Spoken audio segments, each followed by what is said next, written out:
up against and loses.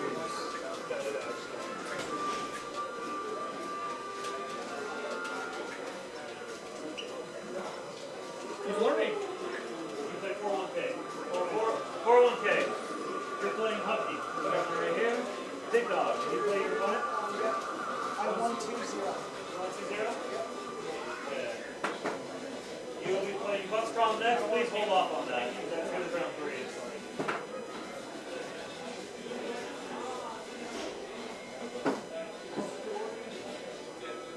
Alright. Frog Taco, you're playing Killer Fox. Killer Fox. Frog Taco. Bring your hand.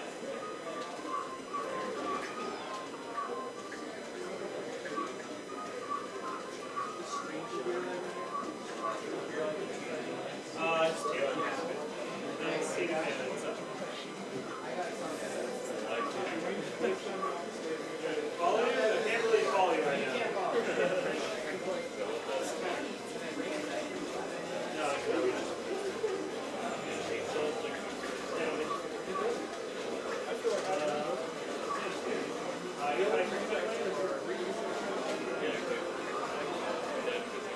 Sorry, that was like the alternate exchange. Single sticks and left snap. Use some time.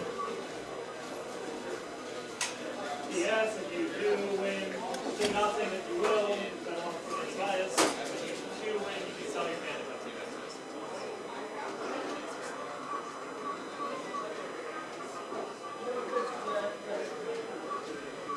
You have not paid me for melee. Now's an excellent time to do so.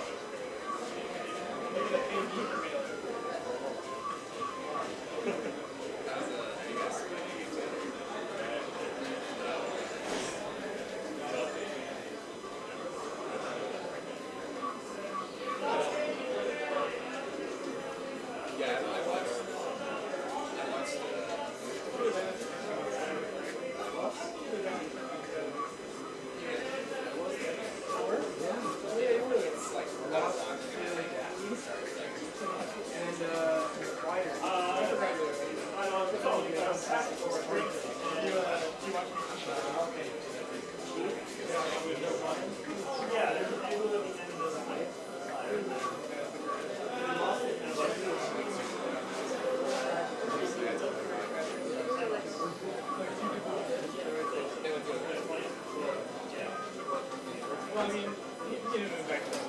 No, I know. Can I make you singles? Can I make you singles? You didn't get me time before that.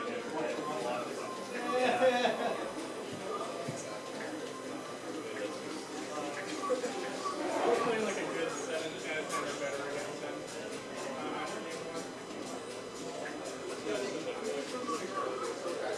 Bracket will not start for a little bit.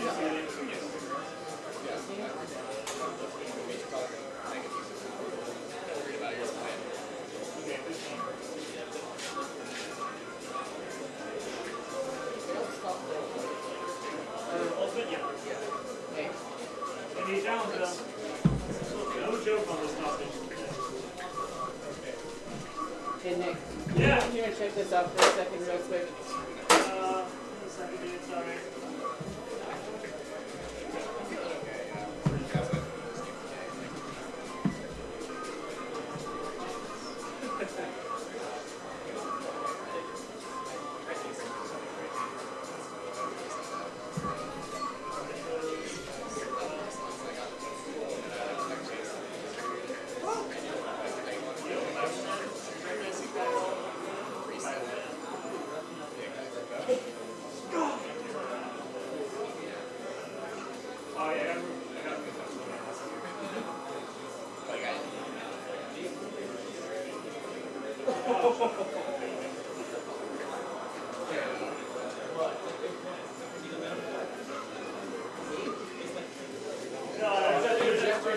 There's a person whose tag is also, you're not Jewish.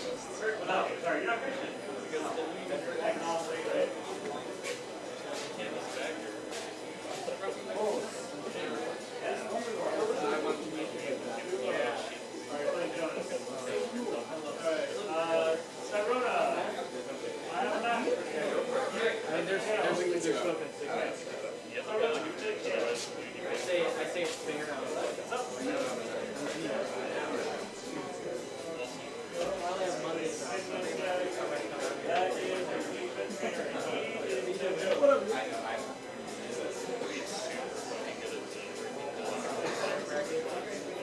Banana Wing Star, you're playing Mega Truon. You're underneath, right? Mega, oh, yeah. No, Banana Wing Star, but. Damn, let me see. I can't stop the word. Holy shit! Christina worked very hard on it. Oh She my decided to do this all God. on her own. Holy shit, dude! Thank you so much. Thank you. Thank Christina, this was her idea and her song. I wasn't sure she was gonna. I was like, I don't think I have time. She literally thought of this yesterday. Dude, thank you so much. That means so much. She's like, I did a good cake for your event. So I was like, yeah. So then you got cake. Check it out. I think that was it, Tanisha. Okay, now to the fun part of flying fucking random pack in the middle of Norway. I was like, you died. And then I guess I thought, I got you. Someone did it wrong to me. Right? Look at the trailer.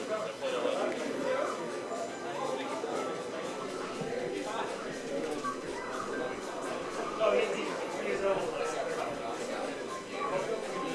Him and T-Fox are old. He's always late. They're just late to everything. And it's infuriating.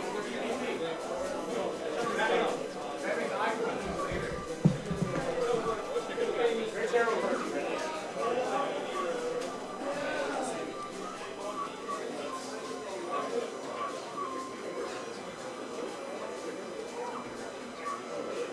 Staples, you put Cluj. Round one and two, take priority over round three. It's only after round three. The tournament saved my life. Yeah, it really was like that. It's like a bullet time. Probably. I was like,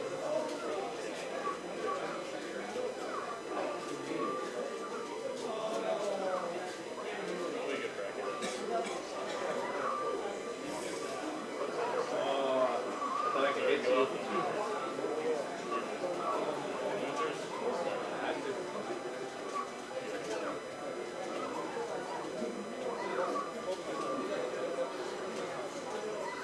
That's fun.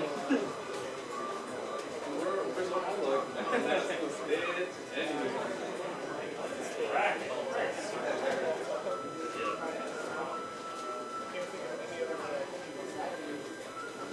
By the way, see me low, bro. I haven't been to tournaments anymore. That's very easy. It's looking like it's a weird bracket too. So yeah, we can Very top heavy. yeah, go ahead. Honest opinion, whiskey kind of not even not yet. I never do it very often, but Way to go, Zipmon.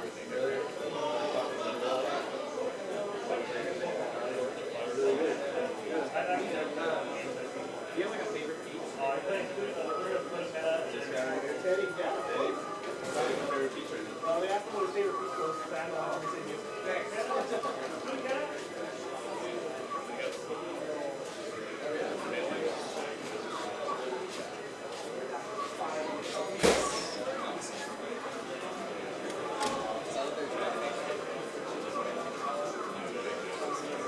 Sword bolt. Sword bolt.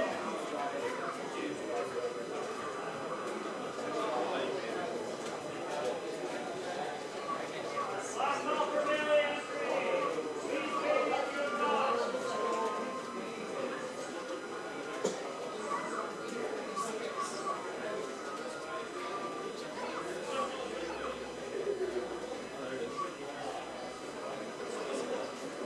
Take it with you. Filibuster man with doubts. I feel like it's a really way better because, yeah, maybe it's a first top game, so That's fine. I think it's all right. That's the stuff. Used to play. Just like the trophy things are so sneaky.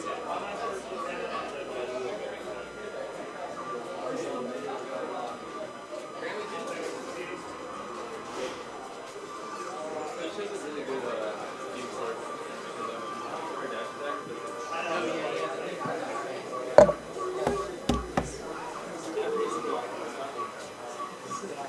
Well, I mean, like, I think there's like a big question. Capsize is weird, right? So I'm not like that. Yeah, that's why I put West. I put West pretty high too.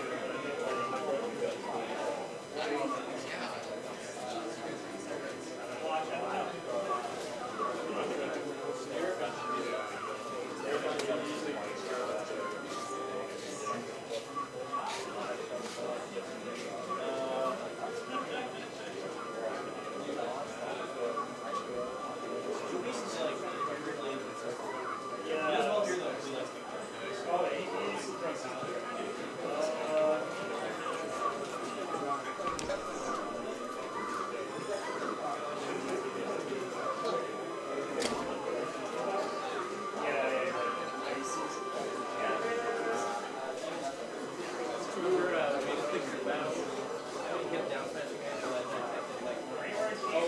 And then I respawned and the same thing happened.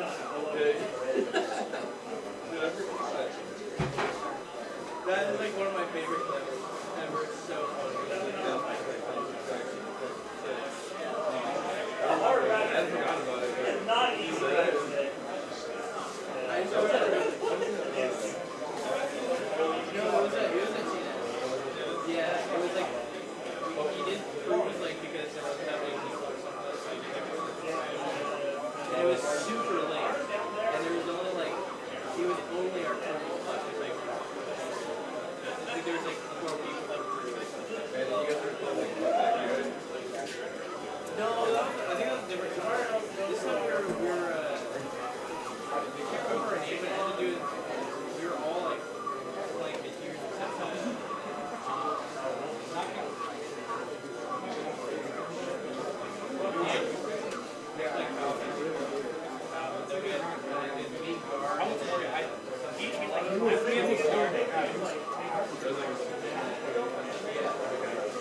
Yeah, I think it's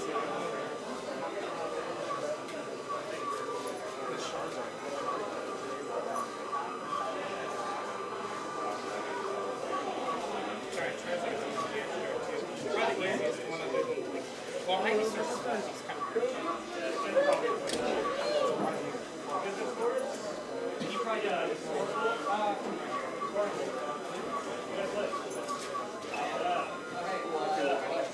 See how bad I am at nailing. Yeah.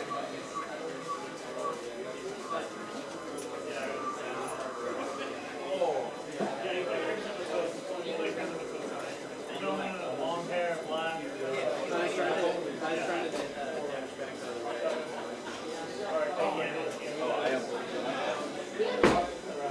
I was like,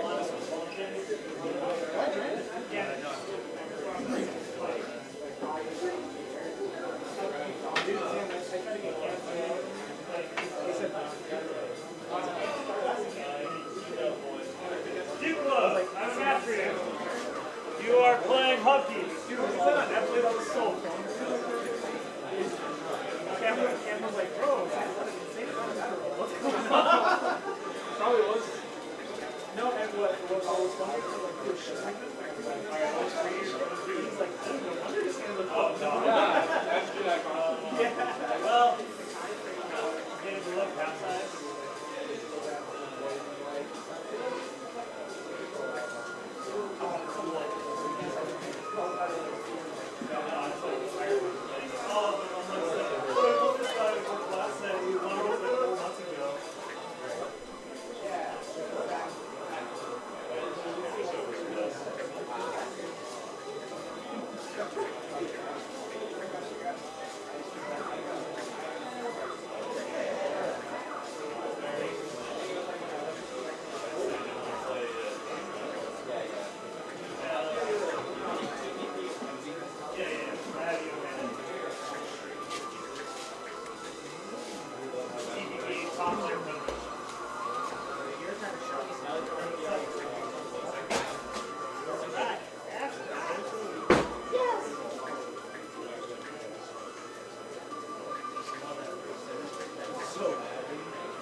Alright, Jack, you played Tally.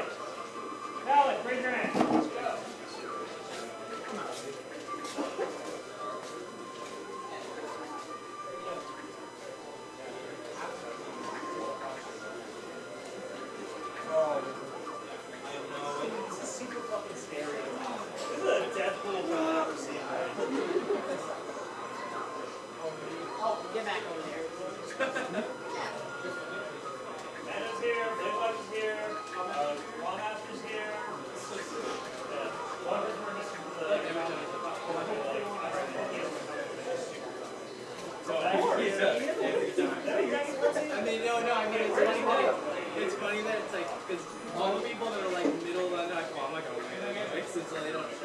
You're the child. You're not even a child. You're Olivia. Okay. All right. Melee players, please get off your friendly.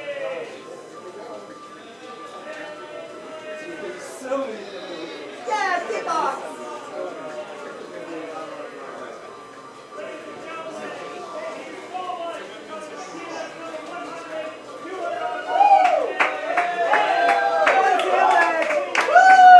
And Holy County for Saturday.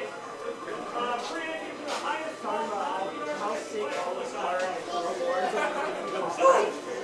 All right. We've got matches. We have daily stream. We have commentary. Y'all can stop bitching. There's also recording to do. So please understand that this is a while. When I call your tag, please raise your hand. Find your opponent. If you start playing. Now. Chocolate pat attack.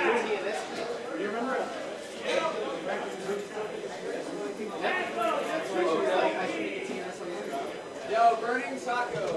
That's me. We play round one. What's up? I feel that. I'm good. You know, I came straight from work, so I'm definitely not at 100%, but yeah, it's how it goes. I changed at work and like made a couple quick stops on the way here to pick up the cake and stuff. There's a cake. Did you not see it right over there? I'm like very blind. Okay. So my partner made a TNS 100 cake. Oh, that's awesome. He's got the TNS logo, it says TNS 100, it's pretty sick. It's pretty fucking sick. You can stand up and say, I like that box button. That's really cool.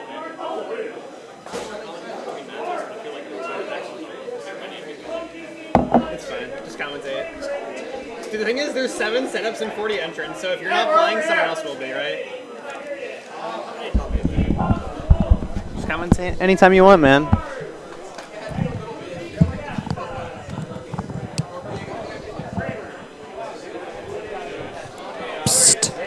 That's loud, oh my god.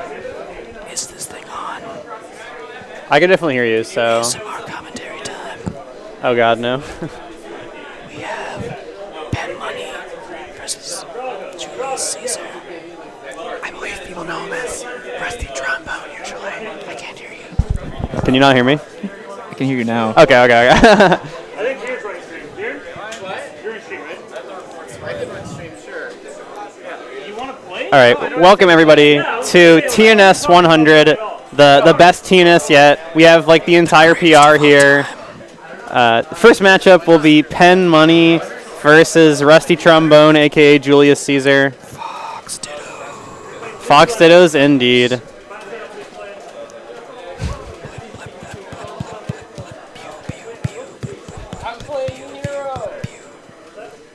Is this your Fox ASMR? Yes.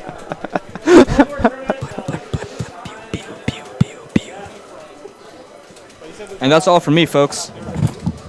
Give a big thanks to Pride everybody for taking us through this. There's 8 setups. Yeah, let's go. Setups today. And 6 of those main setups are mine. Let's go, Scruffy. All right, everybody. We have sick Fox Ditto coming up. Going into game 1 now. Hand warmers are over. I assume Penn Money is the guy with the $sign, aka Green Fox. Goes for a really weird F smash that he could have just, shined. I feel like every time Fox goes for an F smash, they probably could have did something better. Okay, that's definitely Rusty Trombone. Rusty Trombone loves to do the charge up smash and just call it you boosting your ledge dash because he's a dirty cheeser. Who did you call a dirty cheeser? Rusty Trombone, aka Julius Caesar. Oh, I didn't know Rusty Trombone was his old tag. He introduced himself to me as Julius Caesar yesterday. Yeah, he used to be Rusty Trombone. I guess he's just Julius Caesar now. Gotcha. Well, does he seem rusty? I'm not sure it says rusty. He was playing okay. He likes to go. So he likes to go for charge up smash just like randomly and hope you miss your ledge dash or something like that.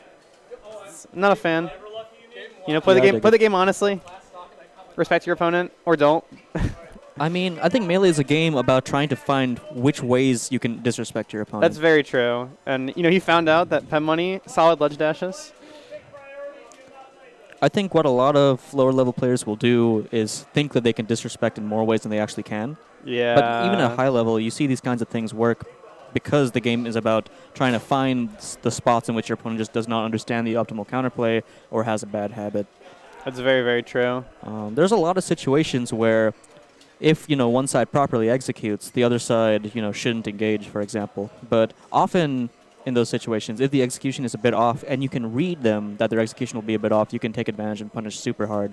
Ledge dash is being a prime example. Yeah, that's the classic, right? Just expecting them to miss their ledge dash. And honestly, I think it's a good thing to make your opponent like have good ledge dashes. If they're doing at all suboptimal ledge dashes, you should punish them for it. Absolutely. Oh, I love that drill. I don't know if that drill is good at all. I feel like it's not good, but I love seeing it. It's not, because you can just SDI out of it really easily. But when it works, I mean, it was good there, right? It worked. In the end, like, if something works, it's always good. That's what I say. Like up smashing ledge dashes? Well, it didn't work last time. Oh, and he's dead. Now that's a good option. The shine there. Okay. So we got a 3-stock.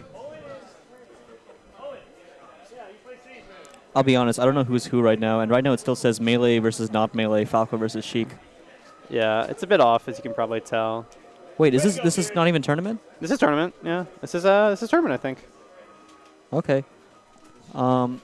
Beard's just not on top of his stuff, but he's getting it set up. He's even got the ports right, game count right. All right. Cool. So Julius Caesar not so rusty at all. Is Caesar misspelled? Maybe it's on purpose. Who knows? Yeah, that's the thing. That's why I'm never sure about misspelled tags. Yeah. Like when I first saw Hemoglobin's tag, I don't know if you know who Hemoglobin is. I know the blood thing. I don't know the player. So he spells his tag with 2 E's, like Hemo. Just to be cool. Just to be cool, I guess. The first time I saw that on a bracket, I'm like, yo, you don't know how to spell hemoglobin? What is wrong with you, It's like, that's your tag, dog. Your tag's your life. Yeah. Turns out I was the fool. Wait, why not? Oh, I was expecting an up tilt there. That was mega quick. Is there a name for the Armada Shine that gets in before the fire hitbox? Like, I don't know. I don't think it's called an Armada Shine. I assume it's just like a shine. It happens too often to be like a named thing, right? I guess that's true. Also, in that scenario, too, the Fox can just get like ledge invincibility, so you're 100% safe every time if you just grab ledge then shine. True.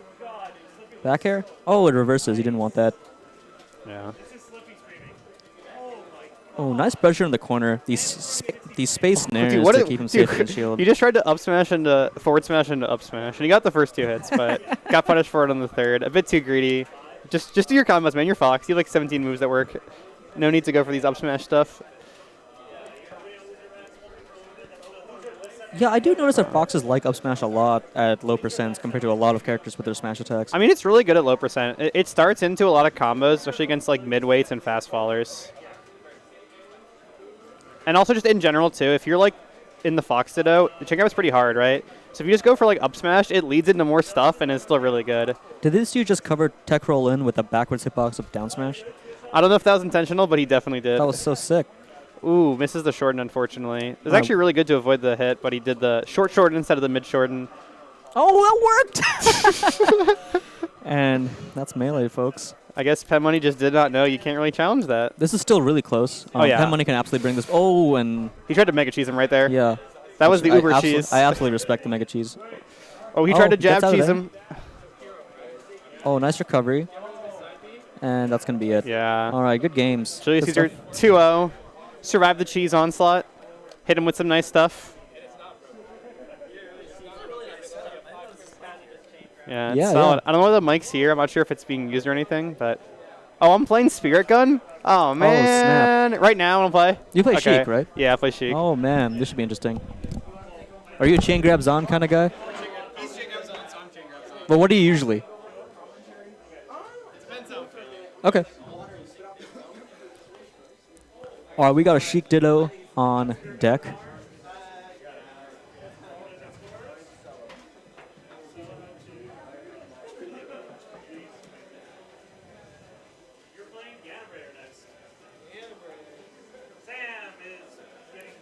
All right, we have Spirit Gun versus Mars.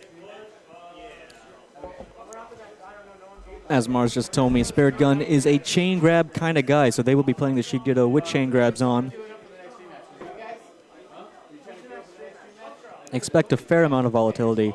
I would suspect that actually... I don't know if that works in Spirit Gun's favor or not. I don't know how good he is with the chain grab. Yo, cool. Yeah, absolutely, man.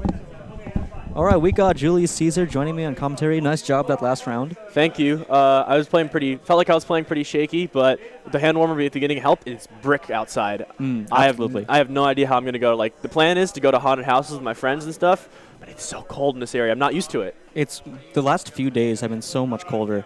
Well, it's like the routine seems to have been it'll lightly rain in the morning, it'll get really sunny, and then it'll just go straight to darkness and cold. I'm used to it because I'm from PA, but like it's a different cycle. PA, the winter hits harder, and so does the summer. So it's just like you get the hardest of each element.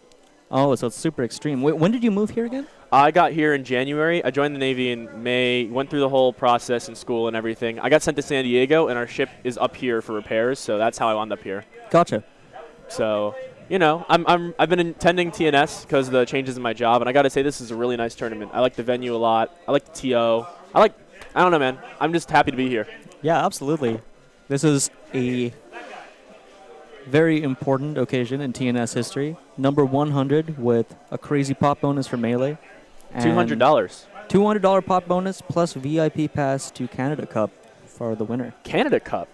And I also That's heard right. free entry to Colby Country for the highest non-PR player to place. That is right. So this TNS is... We have a very stacked TNS with a very high prize pool. 42 people. Shoutouts to Scruffy Scruffy for doing this 100 times. holding it down. When I first met him, it was at Randall's Paradise, but I went to a TNS that was in Seattle, and he told me about a situation, how the venue had fallen through, he's hit hard times, and even still, he was accepting Venmo. Even still, he was bringing setups. I've met a bunch of TOs, really good names, Johnny Gumball, Calvin, of course, who's now in SoCal. But I got to say, for somebody to just hold the local scene together, you need somebody like Scruffy, and nobody else does the job quite like him. Absolutely. No, Scruffy is one of my favorite TOs to ever do it. Of course. He's very kind to the players. He's very understanding of their needs. Jesus. And okay, so onto what Deep Fox needs to do. We have a different match than what we thought we had. So we have Deep Fox versus Wolfdren. Fox versus Peach. I don't know how much you know about Wolfdren. I played him a lot in Randall's Paradise. This is actually the Randall's Paradise Classic, because it would be typically me, Wolf, and then like whatever other PR players show up. Like one time we had Vincescent and Zest come. So like these, back when that tournament was still active, that was what's going on. We got Commaster in the background. How you doing? Wolfdren, not doing so hot so far, but you know, early match. Anything can happen with Peach. That down smash, so powerful. Yeah, both these players probably got to warm up. So Wolfdren's tag used to just be Wolf. No, yeah, that's how I know him. I didn't know that he had the Dren.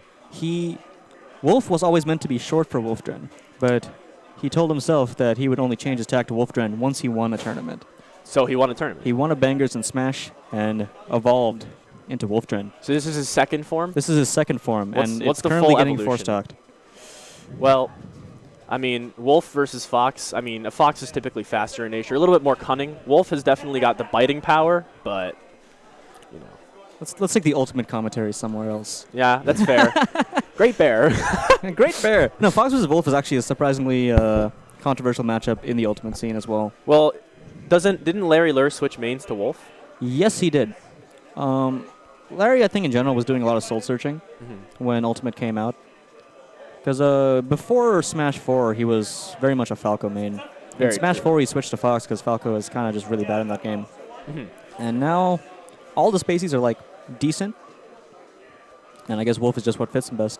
That's fair. Wolf's a very fundamentals-based character. Fountain of Dreams, I feel like, is a great counter pick.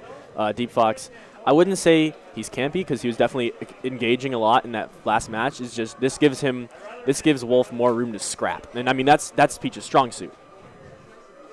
I thought you were still talking about the character Wolf for a second. No. Wolf's I went back to the match. I thought the Fountain of Dreams was a good transition, but I agree. No, it happens. Raw up smash. Definitely Peach's biggest weakness in this matchup is Fox's mobility. And yeah, Fountain definitely constrains that. I mean, he can run literal circles around her, but that area of influence that Peach has, the smaller the stage, generally the better she is. Sometimes it's a curse because of Yoshis and such, but this also gives her the ceiling to work with. So I'd say overall this is a great counter pick. Deep Fox is playing incredibly clean.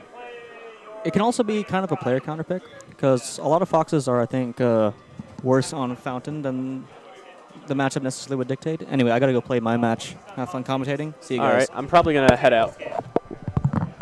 Once he's done commentating, All right, Deep Fox, Nair to up air. Pretty bread and butter. And we're back, folks. That was a very quick match. Yeah, I won 4-0. Nice. Deep Fox has been keeping it solid. This is definitely a better pick for Wolf, and he's been, I'd say, doing a good job walling. It's just Deep Fox is just, even when he gets the exchange, Deep Fox is just tacking on percent, and it's adding up. Right there, that's a pretty clean edge guard. Yeah. Now we're 2 stocks apiece, looking much closer than the first game. Yeah, I'd say that was them feeling each other out partially as well. I like to give credit where credit is due. Absolutely. Jab, down smash, the Vincessant. Wolf in general has been able to just find more counter hits this game than the previous game. I think the lack of space is a big part of that. Alex feels the need to approach much more because it's scary being confined in those close quarters. That was a great turnip snipe, but one of the weaknesses for Peach with edge guarding, her edge guarding tools are strong. It's just she has to almost make like a soft read just based on like what general area you're going to go, and then she can sort of do the reaction thing. If she just pure reacts, Fox can go anywhere. He can go up, he can go down, he can side B, you know? Yeah, absolutely. Like, you kind of have to commit positionally, and then you can do sort of an unreactable change of position to cover certain options. Right. And I mean, that's where, like, you would only do, like, a fair in general if you either have a read on, like, where they're going upwards or you want to cover ledge. You can't just do it. Like Fox can sort of just do it against a lot of characters with his back air. There is a cake. Scruffy brought out the baker. Peach bombers into air dodge. Okay, but he makes it back. I think that's his second time doing that, but that time was more effective. Okay, that was my almost. gosh. Deep Fox was 1 pixel away from a game 3. I get a little scared about Wolf's recovery sometimes. Wolf in general, he has a history of being very greedy with his recoveries. I noticed he spent a lot of time out there. He wasn't like when Deep Fox gave him the ledge to respect, and he was like, "All right, I'm gonna try and guess where you're gonna be when you're on stage." He was just like, "No, I'm gonna stay out here longer. Hit me, dare you?" You know. Sometimes they will take it. Yeah, no, absolutely. Well, good games. Alex will take that. Move on. Great play by Alex, especially that first game. And now I should actually play my match. Yeah, I'm gonna go check out my bracket.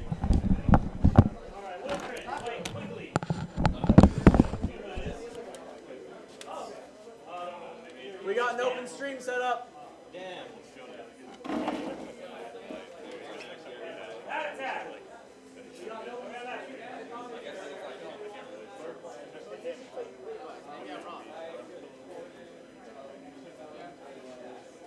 Oh, I see. Never mind.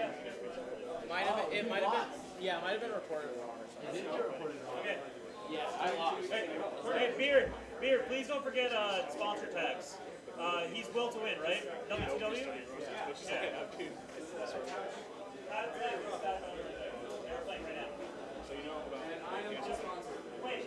Wait, why are you playing Teddy? Because he won, not Burton Taco. I just figured that out. Oh, I went to put them on stream, but then Burton Taco said I lost that. So you put that in wrong. sorry. Okay, you guys play. Sorry. Now you play. Play?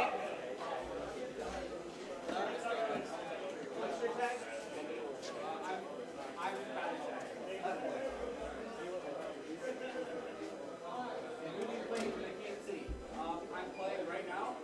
I'm playing Blade One. No, I play Mark. You do or Burton Taco? You play Call Master. You're all good.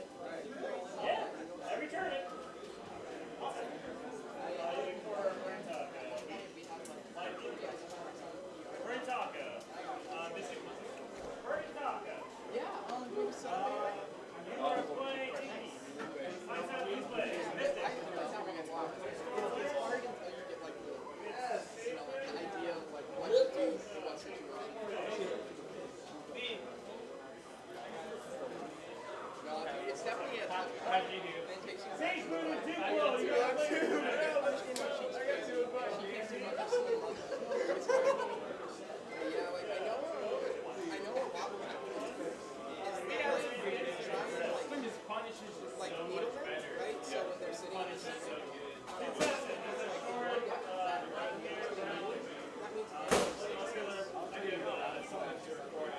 Yeah, that's also good. It's basically like separate up, make Popo go away, and then like go for mana, and then you just have to do it like as many times as Popo is like able to recover mana. But once you get it, you just better carry. Commentary's open for melee. They win. Movies, you have a match with losers. I'm Wait gonna for go one. for real quick. Good luck with the rest of the bracket, man. Everybody's talking. Daniel.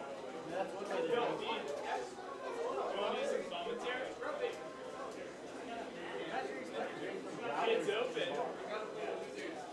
Yeah, go for it. Go for it. Buddy, hey! That's where you're on around the bar. Did you check with the bartenders about that? Oh, I'm sorry. It's a big open container. Yeah, I know. It's kind of an open container. Is this? Yeah, it's got a growler full of Oh, I beer. bought this here today. Is it alcohol? Yeah. You brought it here. No, I purchased it. Yeah, you purchased it. Okay. 9 yards. You're probably All right, still get on ready. the Play card. I mean, I used my ticket to purchase this. Right. That's fine. That's fine. Drinking out of it in the venue might not be okay. I would double check with TNS. I'm sorry. Before you Two take people another are sip. talking to me. Sorry. What's going on?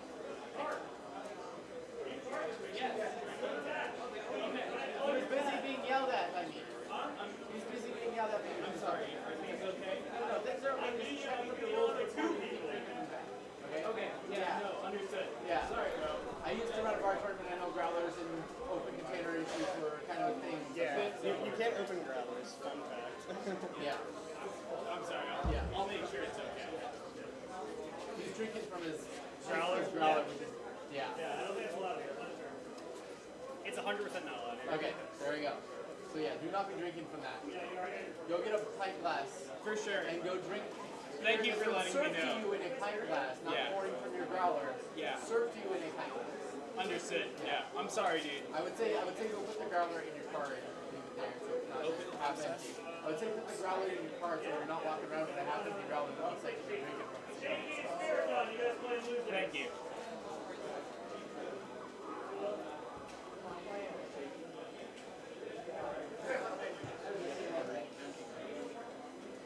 Yeah. Sorry about all the security. I can't actually see the sheriff for that screen. I only get footage from the police. Yeah.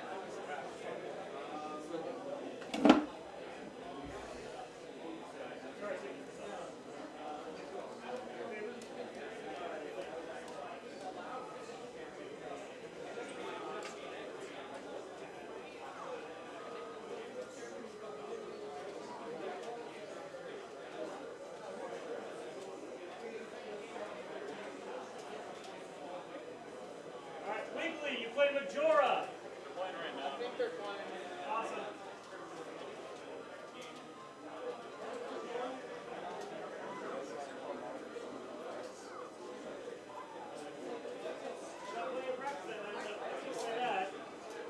If you'd like to commentate Melee, please do so.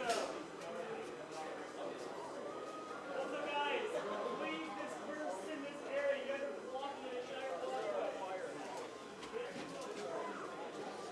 Please do not block this. You're blocking that XRP zone. That's fire hazard. Thank you. Woo. Not for a while.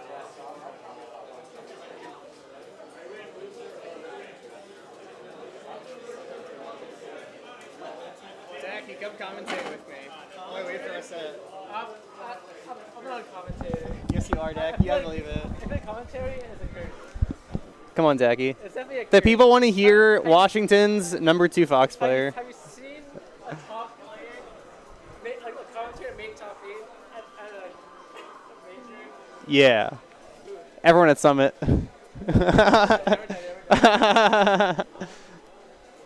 This is basically the Washington Summit.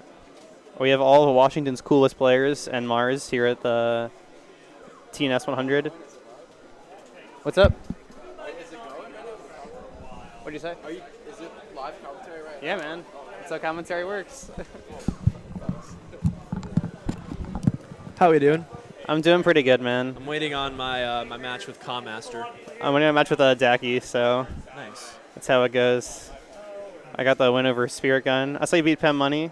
Did some game two was impressive For both of us or for me? for you. Oh, thank you. You did some cool stuff. I don't know where that drill came from. I just thought he was gonna hold down, and I was like, maybe I can get an instant grab. Dude, the drill was so funny. It like you got like a shine off it, right? Pretty much. I think he like moved out, and then he tried to dash dance grab it, and I landed Yeah, in shine. that was it. Yeah.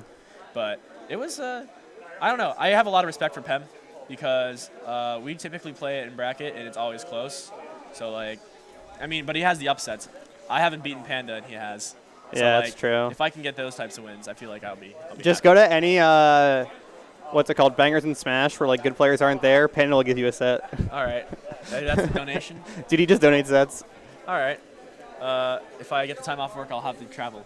Yeah, I usually can't go to those things, but now that UW is back on the map, I can go to their tournaments on Tuesday. Oh, yeah. To give your money to Nav instead. Yeah, it's true. Dude, well, I saw dude, the Nav thing is, did really well. Nav is very beatable for me. Like, I can definitely beat Nav. But yeah, dude, Nav popped off. He got 4th at Diamond in the Puff. Yeah, that's a healthy payout. It was $25. 25? Yes. Okay, I ran a tournament called Homie Fest in my hometown. I had a 250 pop bonus for it. Third place got $60. Come on. We got 4th place. So Fourth place got about 30. he beat Mikey, he beat Misu, and he beat Chango. See, He also lost to Mikey, but the you know, amount of people we don't talk who about are that. starting to gather up resumes in this region is insane. It's scary. Like, Jaded randomly popped off. Yeah, JD beat me. I'm sad about it. I lost to Flex. I don't even know who Flex is, but I lost to him. Oh, he's the Falcon player, right? Falco, Fox, Falcon, Marth. He's one of those Okay. guys. Those people. Yeah. I'll play anything if it's a top tier, that type of thing. Let's go. Hold on, I think Ammon, did he turn in this match? Damn. I want to play Ammon, I'm excited. Thing is, even if he's ready to play, the setups aren't necessarily ready. This There's one is. well, this one is true. I want recording. I'm an attention whore. I want all the VODs. You gotta respond to your mom, man. You can't just leave her on read like that. She raised you. She came out of her womb. You gotta help her out. All I ever get are texts from my mom. I miss you. Send me selfies. We're talking about plants. Plants? Yeah, I'm a big Talking plant. about that herb? I'm a big no, like literal like plants. I have a lot of plants, and so does my mom. You garden? Well, I don't have a place to garden. I live in an apartment, but I have a lot of indoor plants. Nice. You grow tomatoes? No, I used to grow a lot of herbs. Talking about that good herb. I'm talking about like mint Oh. and basil. I grew basil for a while. See? Those are the But- main ones. I want to play Ammon. How Deep Fox and Chango have the setup. I mean, this is a pretty hype set. Chango versus Good Fox is always kind of a hype set. The thing is, Chango, he doesn't really go for rest setups a lot. Doesn't seem like it, at least whenever I watch him. Yeah, I think Fox might be one of his weaker matchups, which Yo, Ammon, you better win. I'm seated to play you. Yeah. Just find your dude or whatever. All right. I'm gonna try, Ammon. I'm gonna try to reserve this for us. I'll try. All right.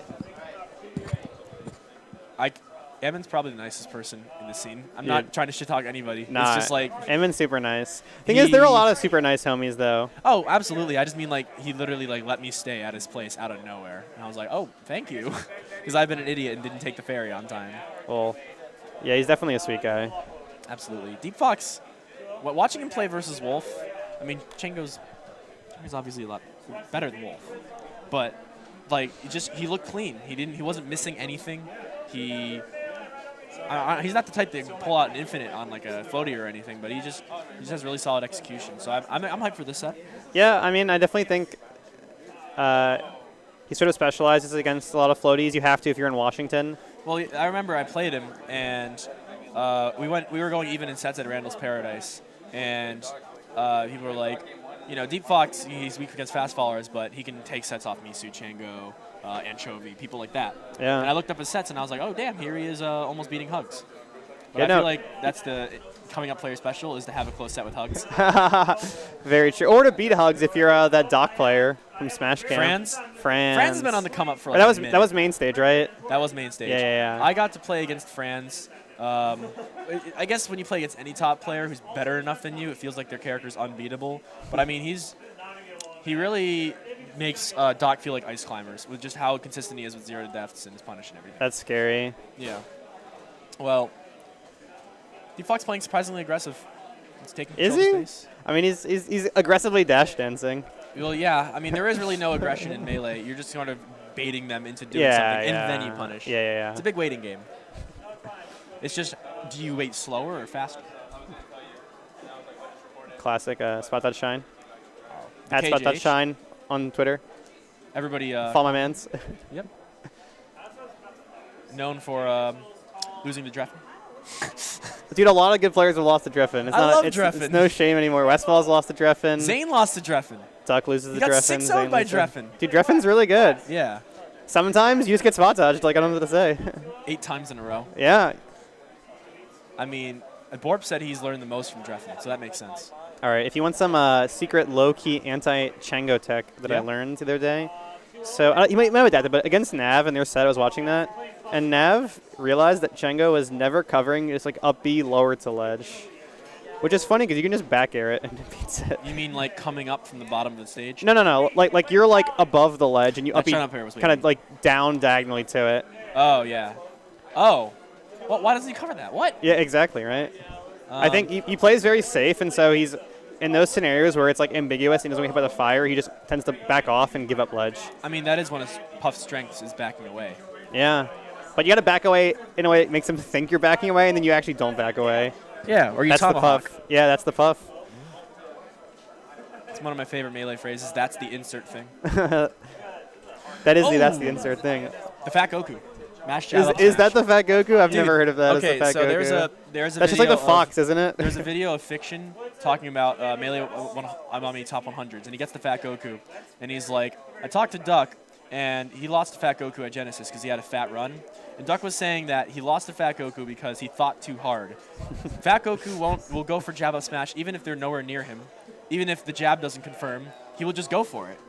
So then you go for jab up smash, they hold shield, and then they're like, oh, he's going to back away or try to dash dance or something. He just up smashes anyways. Dude, sometimes you can't beat the Unga Bunga. I mean, there's a certain good elegance recovery. in the ability to just throw away your brain cells. You know, that's a good way to put it. I feel like Nice. Dude, Chango's actually edge guarding so much better than he was on Saturday. I agree. He's playing really well. One of the weaknesses I feel like laser heavy foxes have is that they will laser puff out of their own kill confirms. That's true, but at the same time, I feel like it's kind of sketchy to try to just rely on like, oh, I'm gonna up throw up air kill him, and he's not gonna hit the smash DI, and like it's gonna work perfectly. I'm gonna single hit. Well, yeah. Percentage is good. I know that there's they're going to be looking for the kill options because if you're not lasering, then you're not going to go for the straight hit. But I feel like Puff's main thing is straight hits. I wouldn't want to compete with her in that. That's just my take. Yeah, I mean, with the way D-Fox has been playing, he's been very safe, and Chango hasn't really been trying to go for any rest setups. So I'd feel confident personally going for the trades here, but you get confident one time and then you lose. So. Well, the good thing about playing against Chango is that you know he's not going to go for a rest. So. Generally, yeah. Who is Team Crispy? I always see it next to his name. And he clearly It's is part of a team. his jersey. It's his team, man. But like, do they have other players, or is it just Chango? Why would you know their players? You got Chango. You're right. You got the Hug Slayer. You got the Hug Slayer. You got the what's his name? You got the Fohibro Slayer. Yeah. Fohibro has more fans around here than you would think, despite the Chango loving. Rustin gave me an ass chewing at Emerald City because I think it was like Fohibro wasn't wobbling or anything, Ooh. but like his Nana got killed and he sort of died trying to save it. And I was like, let's go. I think it was Pricent, the Norwegian fox that came from the tournament. And Rustin's like, you would cheer for an SD? I'm like, uh-oh. What have I unleashed? Dude, he's also just trolling you probably. Dude. Oh, last stock rest. Chango doesn't go for rests. That happens. Dude, we're just popping off in the corner for a missed rest. Like, get out of here. Do you play winner of this or something?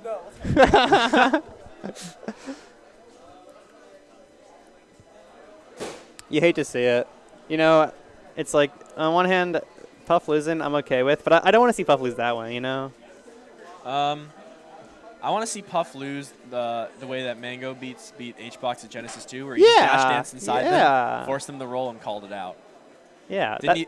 I guess he doesn't do this anymore, but I like it when they LRA start as soon as they hear the Jigglypuff scream, and he's like, all right, next game. Oh, yeah.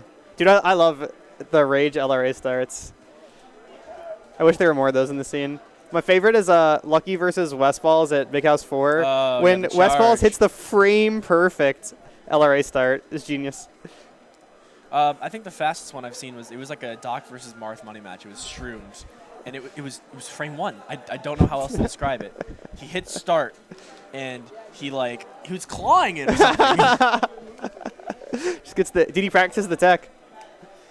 Well, I'd say that's one of the more practiced advanced techs unconsciously. Dude, D-Fox has been playing really solid this whole set. Like, very safe. That was okay. I don't know why I cursed him. Somebody in the Puff Discord is screaming about rest out of shield. Yeah. Oh, definitely. No, I'm surprised he didn't fast fall forward there. That's a common option. At least Misu does that to me whenever I play him on that play. Okay. This should be the stock. Oh, no, not quite. Yeah, it was an unusual choice. You know, Django's doing a good job of not dying. Like, he's definitely making D-Fox get antsy, and that's giving the opportunities to rack up this percent and kind of even the game out. So even if he loses his stock, it's not a big deal. Yeah. It's kind of surprised he didn't go Dreamland. You know, I've noticed Django going Fountain over Dreamland a lot. I think he really Fountain just looks beautiful on this. I can understand that. It definitely does. Shoutouts to Slippy, HD Melee, God, finally. That looks like water that's not from 2001. It looks like it's from 2005 maybe. Not the shiny one. Dude, both players laughing, shaking their head. Dude, this definitely does look sick. Also, I think it's just like he doesn't want to give Fox that much room, you know? Oh, I agree. Fox, the beauty of Fox is that he's like a Wolf or a Meta Knight in Brawl or like an Ultimate, because really it just depends on how you want to approach the game. There's no you can add personality to any character, but there's really certain limitations on what playstyle will strengthen them. Fox is just a empty canvas. So you don't know if you want to take him to Dreamland or you want to take him to Yoshi's. It really depends on the player. That's top tier privilege. Right. That's also why you don't see aggressive Puffs. Okay. It's going to be a long match. I don't know, man. Deep Fox has been playing hard. Ammon, how'd you do? Did you win? No, we haven't played yet. Oh. All right, okay. It's a long Sorry, wait. You really want to get that game in. Dude. Oh, I can't wait to move it back I there. have a good time whenever I play Ammon.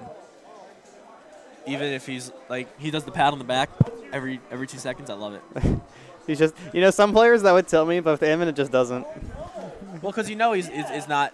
Yeah. Like if H-Fox pats you in the back, fuck that. H-Fox pats me on the back and then goes after some fucking Jisoo art or somebody like that. Yeah. Surprised H-Box hasn't gotten punched in the mouth by an angry boyfriend or somebody. It's an extreme bra moment. Dude, that's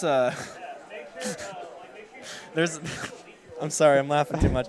There's a video called National Bra Moment Announcement, and it's like one of those weather warning announce systems where it comes across the bottom of the screen. It's the National Agency of Contingency has issued a bra moment warning. How did he get back? How is he still getting back every time? All right, so that was wall. So he got a mangle. I could have wall jump, side B, edge cancel, air dodge. Beautiful. I don't think he thought he was going to air dodge there. He was definitely going for the shield with the LR press. No matter what he went for, he's in a really good position right now. Puff's at a. Oh, that was risky. This is so scary. Any of his normal setups will kill Puff. He just double jump air dodged. I'm seeing some slop. We're definitely seeing some slop, but he's making it work. He's up a stock.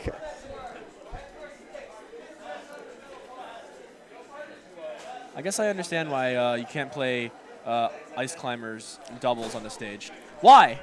It definitely is not intentional. There's no way. He's still alive too, yeah. No, this seems intentional. If it is, I'm questioning his intentions. Well, they're working. That's true. Not one of right. these unconventional side Bs has been sniped. Not even the shorten. That was such an ambitious. They're full hopping in front of each other. It's working perfectly. Dude, this is 2019 Melee. I don't know. They were facing each other in close quarters 2 times in a row, and they chose not to interact. Dude, how many times has D-Fox gone off stage and then lived? Like, he's going to live here, too. Okay, never mind. I cursed it. Maybe if you drift forward. They're laughing because they're like, fuck it, Calvin. Oh, that's so scary. You really can't afford to get antsy here. That's when Puff drives. That's good it. patience. Deep good Fox. patience. On a rampage against these floaties. With the upset, man. They're laughing about it. They literally full hopped in front of each other's shields for no reason. Yeah. You know, I want to play Ammon on the setup, but he's playing his match, and I have to play the winner of that. I don't want a hog setup. We're getting blasted and doing commentary. Oh, I'm down. It's for tradition's sake. Buy me a beer? What? Buy me a beer? If you eliminate me. Can I just pay you? What? Can I just pay you money and you buy me a beer? 20. Yo, not on stream, dog. I don't know. You can't circumvent the law on microphone. All right. America's pride and joy. Yeah, you're right. Yeah. That's. If you met any sailors, you'd retract that statement. I didn't have a drop of alcohol until I was 21. What is a weed? I don't know, man. I think it's the thing that grows in the ground. I mean, you would know you're a gardener. It's true. All right, well, we'll have to see if Ammon is playing Luigi today. All right. It's funny because weed actually is a weed. It's true. Though, It'll grow in spite of you. Though in the way we grow it nowadays, hardly. The way you grow it The other nowadays is plants very are the weeds. different from where it used to be, you know? Dude, maybe that's how God intended. Before we landed on... Oh, what is this? Before we landed on Earth, there was just grow lights every 5 feet. I think it's called the sun. Yeah. I don't know. If you want that, you want them good crystals, you gotta eliminate the females. That's very true. Because they'll like, if they start producing seeds, it's not that Maui. Yeah, also selective breeding has made it so that hemp and marijuana are now very, very, like, Well, hemp's different. like basically paper. Yeah, well, I mean, like, they originally were from like, very similar plants, like the same plant, but they're so different now that they're borderline different species. Like, they're different genuses, I think. Or not genuses, like, I forget the word for Which one it. of these is Calmaster? The one that's going to win. Calmaster is not red. He has to be red. He's moving so fast. I actually can't tell which one is red here. Stock icon. I mean, like, the character in game. I don't know, dog. It's Ganon. It's kind of racist. I really just dislike Ganon's colors. They're so hard to tell apart. One of my least favorite moments in my career was playing against the Ganon on Battlefield on a dark CRT. Yep. I can't. I made him play. I made him use a tag. Dude, have you heard of the FD brightness thing? It's a curse. It's a curse. Well, the thing is, like, all the CRTs we have, nobody has the remote. You got these from some thrift shop. Or you got these on the side of the road. Or both. Yeah. Dude, the most valuable asset at a Smash tournament is a phone with a universal remote app. Super OP. Oh, absolutely. Yeah. Yeah, okay, so blue one's Ganon. But blue one's Calmaster? Blue one's They're Calmaster. Blue one's definitely Ganon. You're not wrong. Oh, absolutely. What's up, Daggy? Dude, he's schmoovin'. This red Ganon keeps trying to shield grab my boy, but you can't check up Ammon. You think he's going to make a bad aerial in your shield? Rookie mistake. Never will. You actually might be able to, in that scenario there, you can like shield and then reverse up B to grab them when they try to cross you up. That's like a real thing. He's going to go for down B. Oh, deserved. Ammon showing off his pearly whites, as he does every 5 seconds. People talk about Shroom smiling, but I don't think I see anybody smile more than Ammon. That's very true. Dude, Shroom does have a nice smile, though. You got to give it to him. He almost looks like fucking Steve-O with his pearly whites. Like, Oh, dude, they this almost don't look real. Dude, Red Ganon's popping. Oh, Okay. Yo, get bodied. I'm about to play Drago. Yo, get bodied. Let's go, Drago. I'm really about to play him. Ammon's gonna pull the Silent Wolf, which is getting 33rd because you do dumb dittos. I mean that's how Mango he played Silent Wolf at Pound 3, Link dittos. Interesting. So that's how the losers run started. I think it would be a great return for Ammon if he made a losers run and beat Panda. Panda's bullying everyone right now. Dude, Panda's good. Panda's bullying Blade-wise. Panda's the 1 seed here. No, he's 2. Wait, he's the 2 seed? He should be the 1 seed. I don't know if Scruffy changed that. I was just watching him seed and I was like, huh, Panda's 2. But Dude, it's so sad that some random Florida dude can just come here with his tech job, beat all of us. Well, tragic. The thing is, he wasn't this good in Florida. That's the thing, yeah. Like, Dude, like number like not PR in Florida is number 1 in Washington. No, he was number 8. Oh, he's number 8. Okay, okay. It was okay. just like, I looked at the set and I was like, I wonder what the last Florida tournament was. And it was him getting gaped by Mr. LZ. I mean, Mr. LZ is really good too. No, yeah. Forrest, I think he's Forrest now. I Changed his tag. I couldn't tell ya. That's what having heart disease will do to you. Wait, is he Forrest? I think he's Forrest, yeah. Okay, because I've seen Forrest posting nutty highlights on Twitter. What's up? Oh, yeah. Yeah. Is there a setup available? Okay, I'm gonna go play a match. Yeah, dude. I keep seeing sick Forrest highlights on Twitter. I'm like, who is this random Marth who's got sick highlights? Apparently, it's Mr. LZ. Thank you for that information. Oh, yeah. He wears the mask now. I don't know if he's trans or whatever. I know people on Twitter who wear the mask in their profile picture. They're usually transitioning. Interesting. Well, I'm gonna go play my set. Good luck on the rest of the commentary. Good luck playing Drago in your next match. Oh, my God. It's going to be brutal.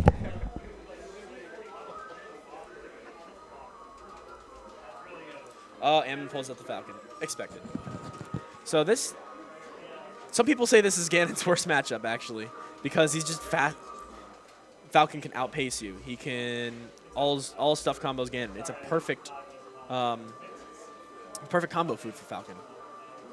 Look at Moonwalk knee through the... All right.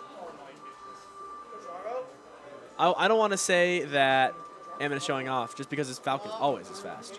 But random Moonwalk knee through Shield. Come on. Drago keeping it even.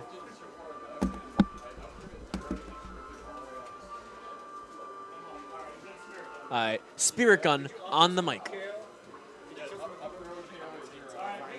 This is Degeneracy Dittos.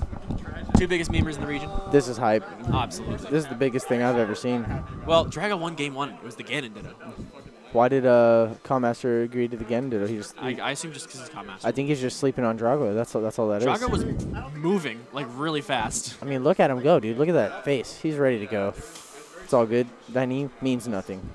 Calmaster, he's sick. Drago, he's sick. They're You know out what here. I'm excited for? What? That TNS cake. Let's go, dude. Let's go TNS cake. Absolutely. You know what else? Let's go Drago. Let's go Drago. Calmaster. That meaty fist. Walls him out. All Look right. at that movement. Ganon on ice. Oh my gosh. Ammon's whipping his head back. This He is doesn't know how to handle This it. is giving me flashbacks of Ocarina of Time when I was a child.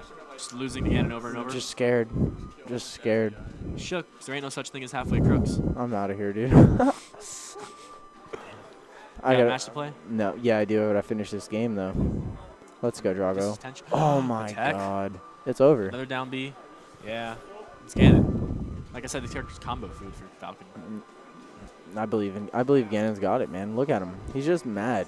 He's got the biggest nose in the galaxy. He's always smirking too. Like he knows he's gonna win. Oh, dude. Well, there's still game 3 if Ganon wins this. Well, Let's not count out Drago yet. I've never counted him out. Have you played him before? Yeah, I believe so. I don't remember though. He's just a homie. Is he better than the Ray? I don't know. I haven't played him recently. All I have to say is. Random Moonwalk knee again. Oh. Oh my God. The punish on the meteor cancel. Impeccable.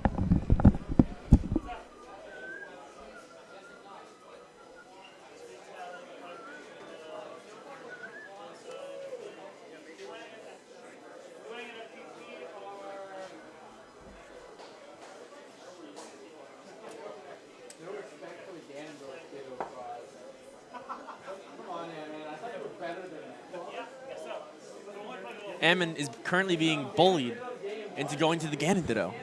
What is happening here?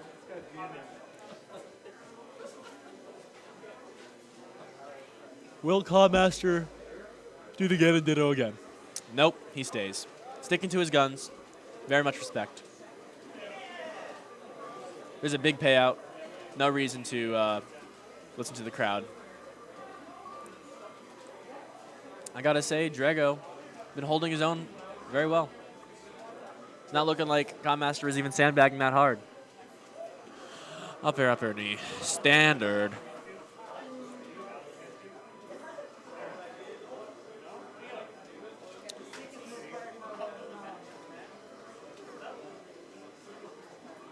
Huh. I always wonder why Ganon doesn't have a... Oh, man. Bear, up air.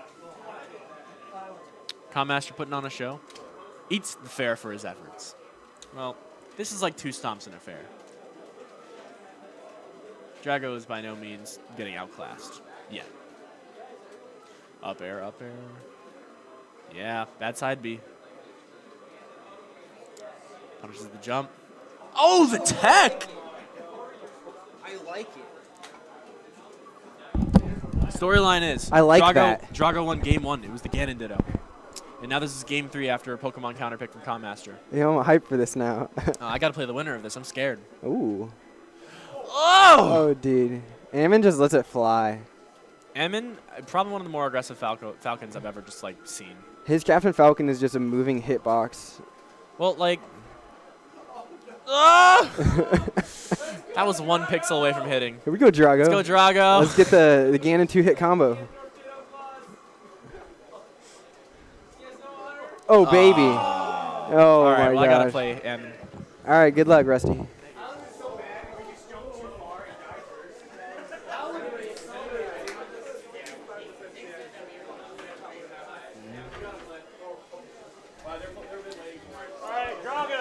On standby, waiting for our next stream match.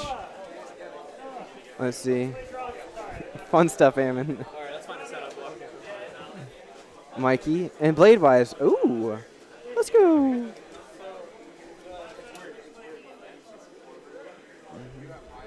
And Bladewise, always smiling until he gets tilted. All right, let Brendan know when you guys are ready. Oh, let's go, Melee. All right, who's gonna sit down with me? Slippy.gg. Let's go.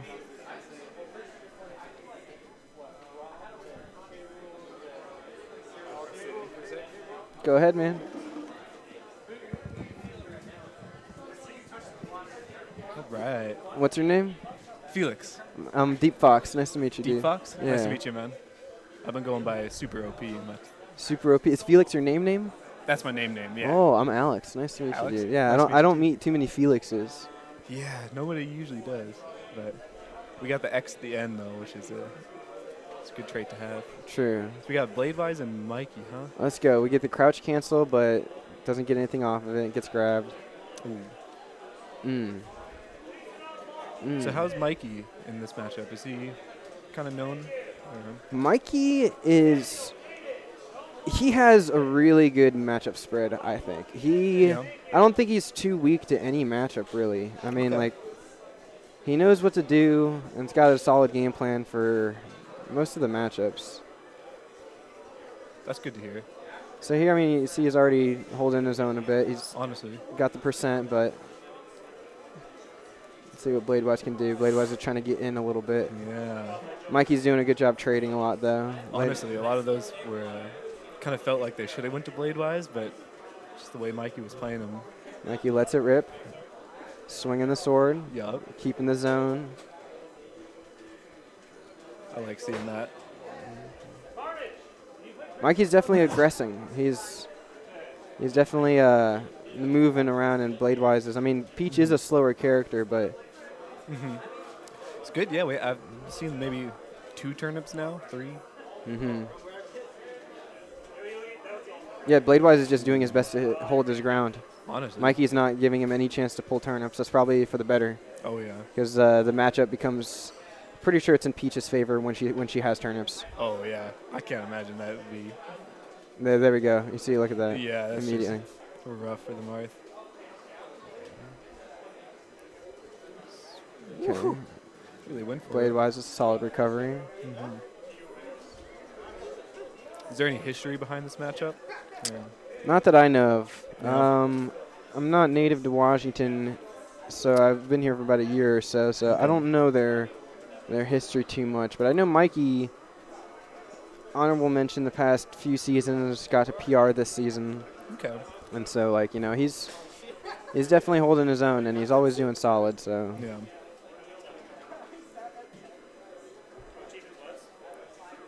Oh.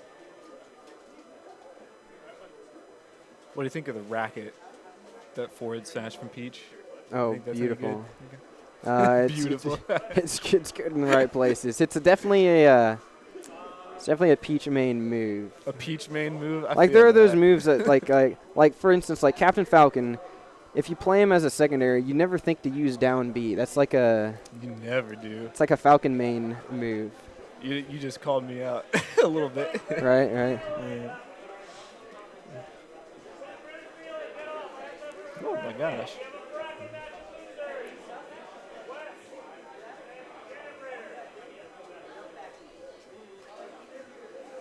A lot of patience there from Bladewise getting back on stage. I like that.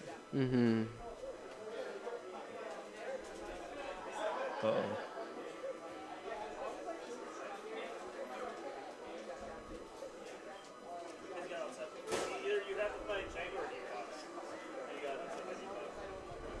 Oh yeah, that's it. See, Bladewise is just edging him out now. This is what they do. They just won't die. Mm-hmm.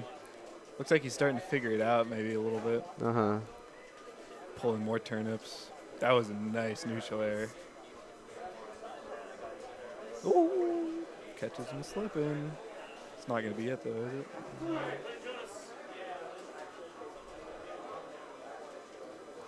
it? Does that work? Can you do the a side B into like an up tilt? Sometimes it'll poke. Yeah. Okay. Ooh. Oh, he's going for it. All right.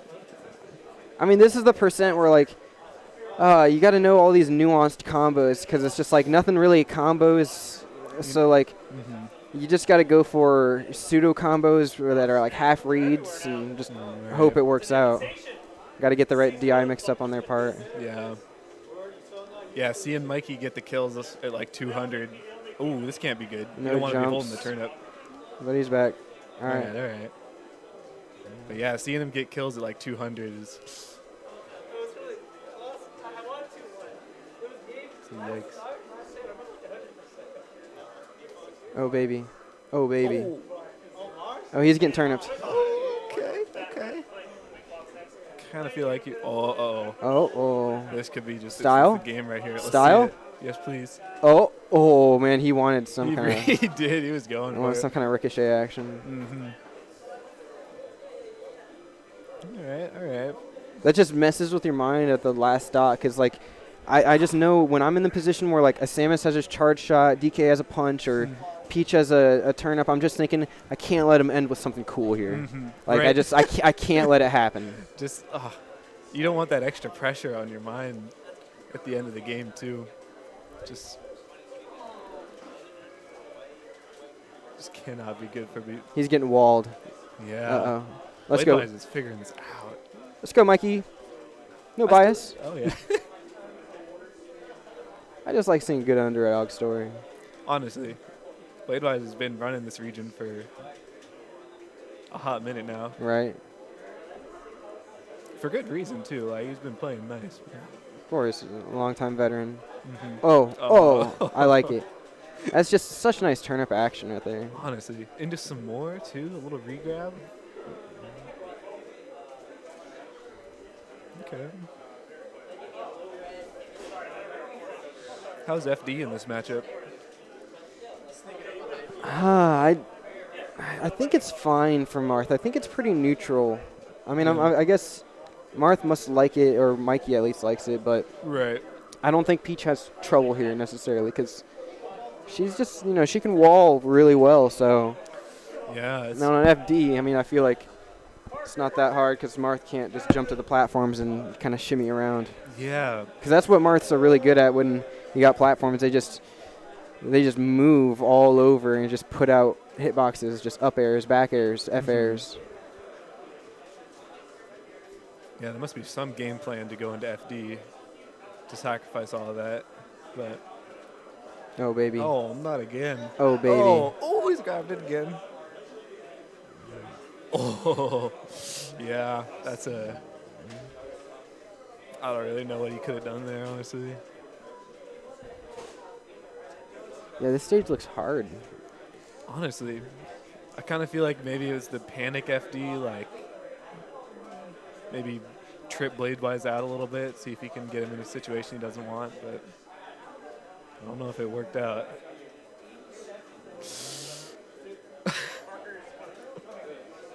Got to hit at least one of the toads in the set, right? Yeah. See, now Bladewise is just having fun. Yeah. No jumps. Yeah.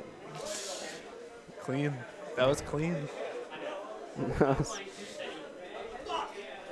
Yo, is FD the move in that matchup? No. No. Did you think it was? Why are you asking me these questions right after I lost?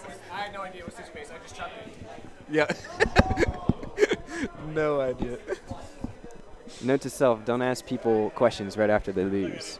The I'll be commentary back. booth is right next to the- Fun commentating. Oh, Felix. yeah. Panda Chief?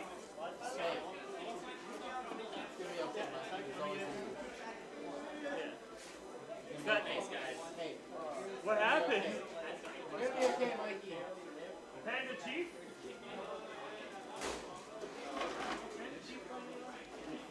Panda! Panda! You and Chief on screen. Oh, sorry.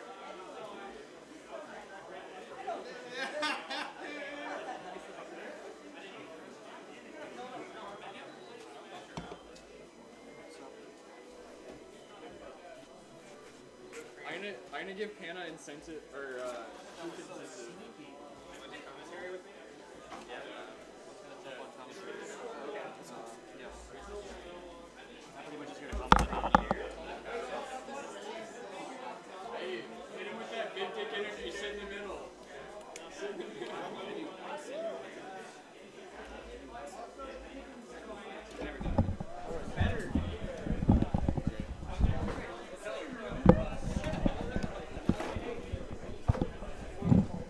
This is gonna be a fun set. Not for Chief.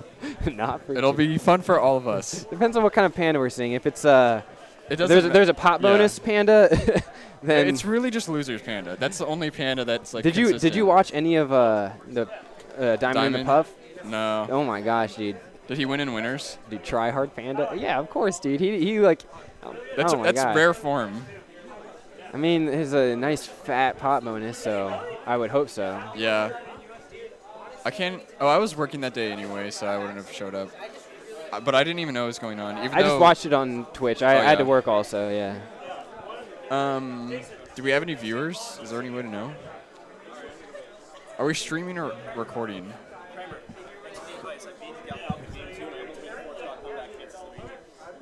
Just now versus Commaster? Yeah, he beat me at the end, but it was super. Wish I could have seen it.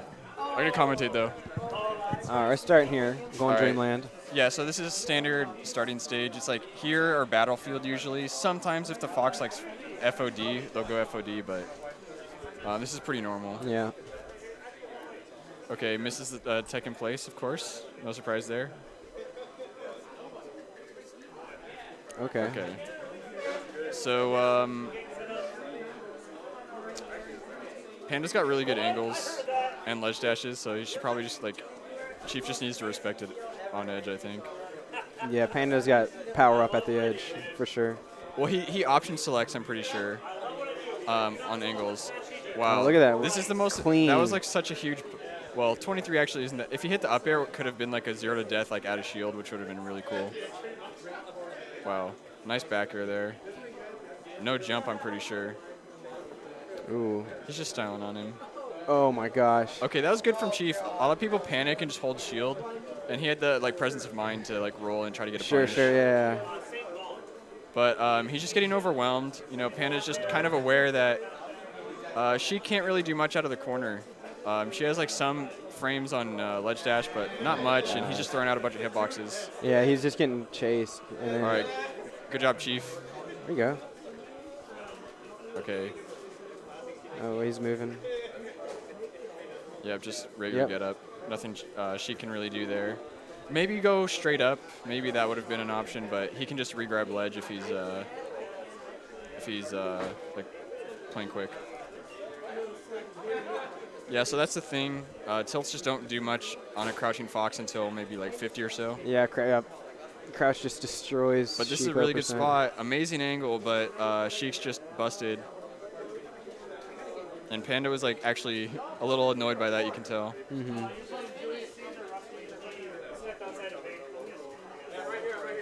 Nice wave shine out of shield. Yeah, he's ready.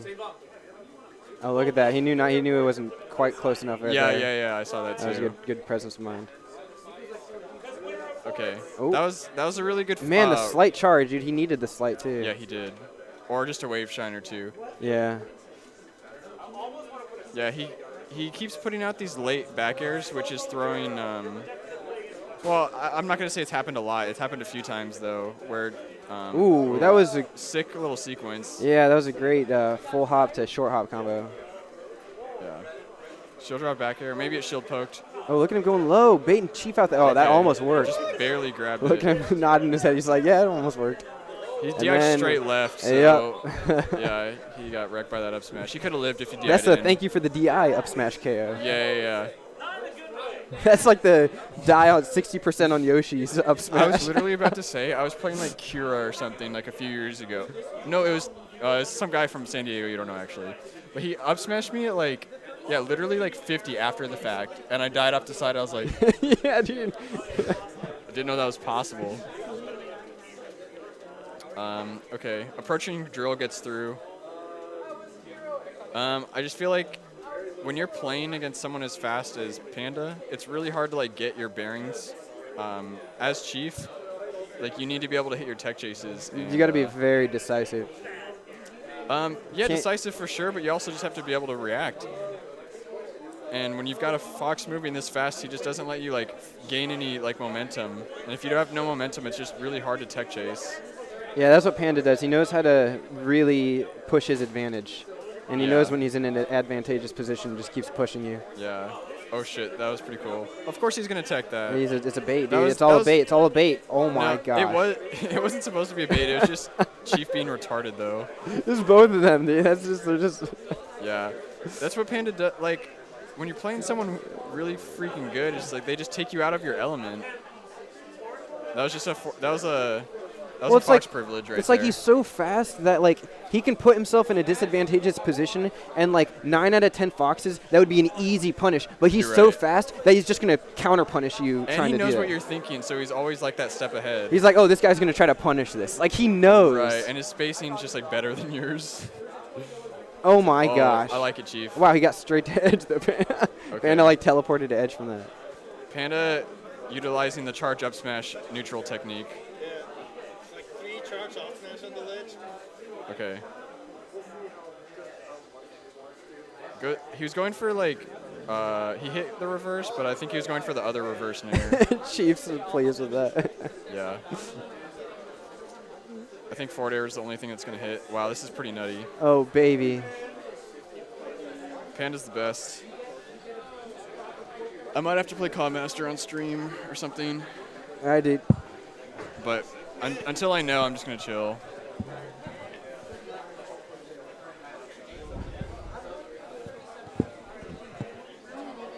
Ammon, you want to play on stream?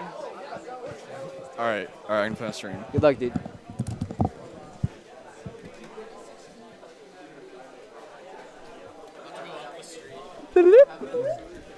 That was pretty rough. Do you wanna jump on here now? You sure?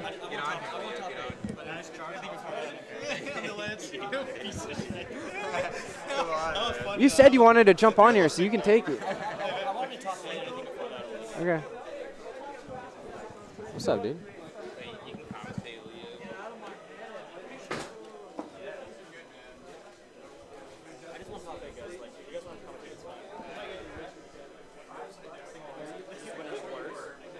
Yeah.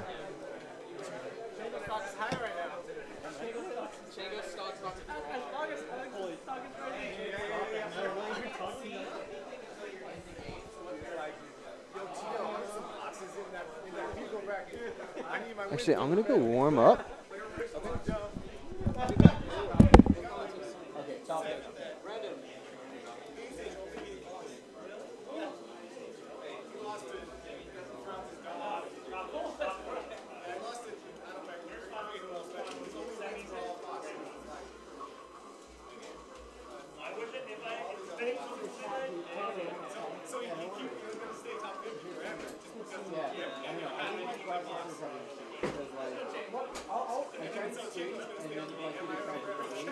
Like it doesn't want to do Brandon, jump on. All right, it's Pride, and we have Luigi Cawmaster versus Kramer. Joining me on commentary is Panda.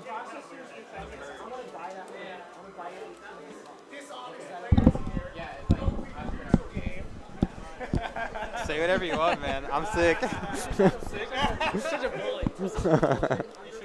Who won the last tournament? You should.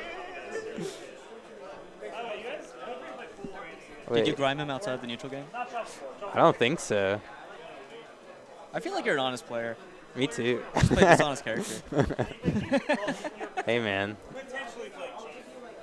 What's honesty and dishonesty? Too abstract, you know? In the immortal worlds of Owen, if I run up to you and wave shine up smash, up air, am I lying to you? No.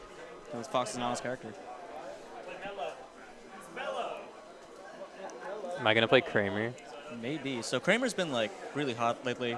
He's been winning a bunch of the bangers and smashes, at least before you started beating him at all the bangers and smashes. I've heard from a lot of people that he's likely to be on the next PR. Really? Probably around like number 10. There's a few candidates for that spot, as I understand, but Kramer is definitely up there. And it looks like he's holding his own really well versus Cawmaster right now. Yeah, he's definitely good. I like him a lot. I like this Fox. Cawmaster, our current number 2 player. Usually goes Luigi. These days he's playing a lot of Captain Falcon. So how do you feel about Ammon in this matchup? You've played him many times in Falcon versus Fox. What do you feel like he does well? What do you feel like he does poorly? He's definitely really fast, and like he's really good on the offensive, but I feel like if I can just like stay on top of him and just like beat everything he's doing like before he does it, seems really easy. But like if I don't know, he's so fast, and he'll call out your defensive options like for sure. He's pretty smart with that, so it can get really scary. Yeah, he's very good at making reads in advantage state. Right now he's trying to get something started. He's brought back the percent deficit. Dude, that was such insane movement to get the upper off that side feed. It was so cool. Ammon with some of the craziest movement of any Falcon main. Dude, he's so fast on every character he plays, but I've only seen 2 of them, I guess. So Kramer looks like he's definitely a slower Fox. Plays much more of a patient play style. He looks like he's going for reactions. But I get the impression when I watch this matchup at high level that the Fox wants to play more proactively. How do you feel about that? I think so too. Falcon's like threatening range is insanely large, but he has kind of slow moves, so that kind of like means proactive should be better, right? Yeah, that's what I would think. I would think that like Fox's aerials would generally stuff out Falcons if done at like the right spacings. Yeah, definitely. The Falcon can like finesse and maybe like outspace it, but his moves are definitely worse in that situation. Oh, stop knee. Oh, he's going off, trying to get that second knee. Oh, that was so sick. What a great way to position himself for that tip or up air. The movement.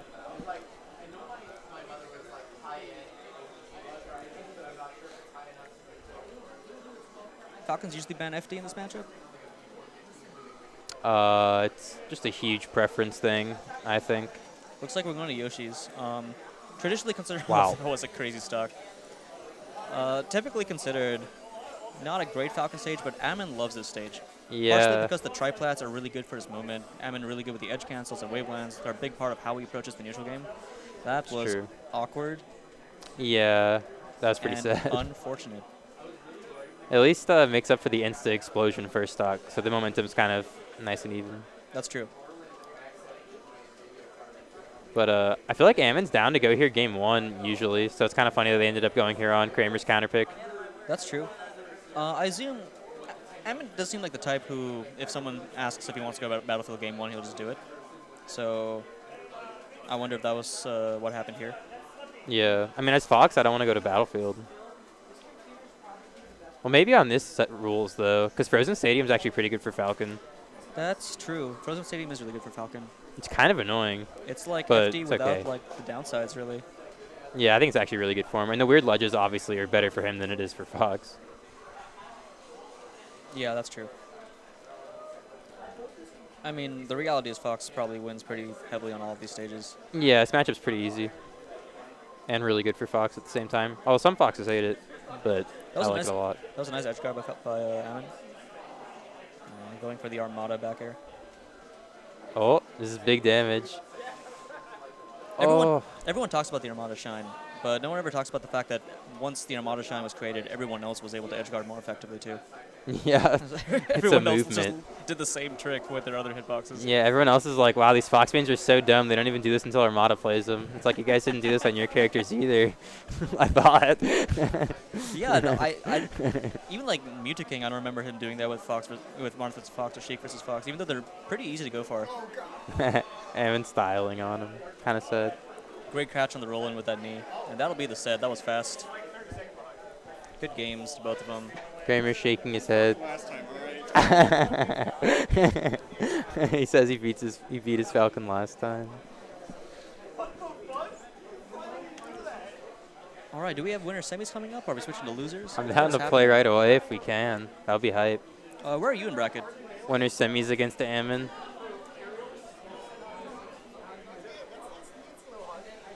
Should we just play? Probably not. Where's Nick?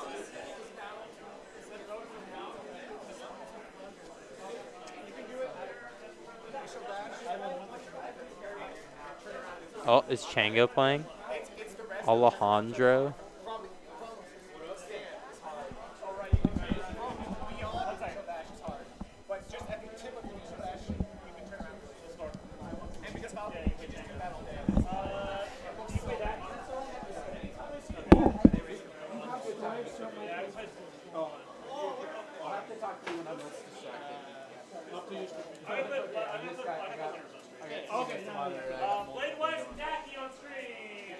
Ooh, we got Bladewise versus Daki coming up on stream. That'll be exciting. We saw this on Saturday. Teddy took it 3-1, but Daki played very respectably. And I feel like over the course of the set, felt more and more comfortable with his neutral game. We'll see what he brings to the table this time. Teddy, of course, a force to be reckoned with. Extremely good at the Fox matchup. Every top Peach in this matchup is a wall. It's every Fox's job to figure out how to get past that wall. Usually that comes down to a combination of precise spacing to pressure certain positions and using your movement to mix up the Peach and make her feel like she has to approach, even though her approach is significantly less good than Fox's.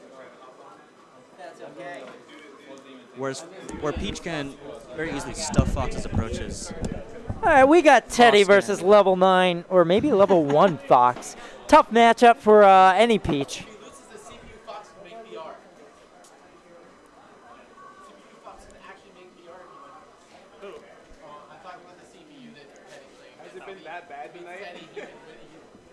Let me tweet this out. All right. We got Bladewise and Daki. Two individuals. What's your name, by the way, man? Brett. Nice to meet Brett, you. Nice to meet you. I'm Leo. What's your tag? Spood Beast. Don't worry about it. Well, the people want to know. The people already know. It's Spood Beast. Spood Beast? Yes. SPOODBEEST. What is the origin of Spood Beast? It's speed boost with the E's and the O's switched. It happens when you're on commentary at 3 a.m. and a PM local in 2013, and people are like, hey, that should be your tag. Anyways. Seems good to me. All right. No warm-ups. We got some tryhards. They're already very, very warmed up at this point. Pretty far in bracket. We've got winner semis. Winner of this has a very high likelihood putting themselves in prime position to win that sweet, sweet pot bonus and free entry to I think, a Canada tournament. Daki right off the gate, taking the lead. Let's see how Bladewise answers. Doesn't get anything from invincibility. All right. Teddy's going to go ahead and finish off that stock. We're at 3 stocks apiece. Yeah. Peach very good at stalling out invincibility with her float. But getting down is another story. Getting down versus Fox is not a fun mini game.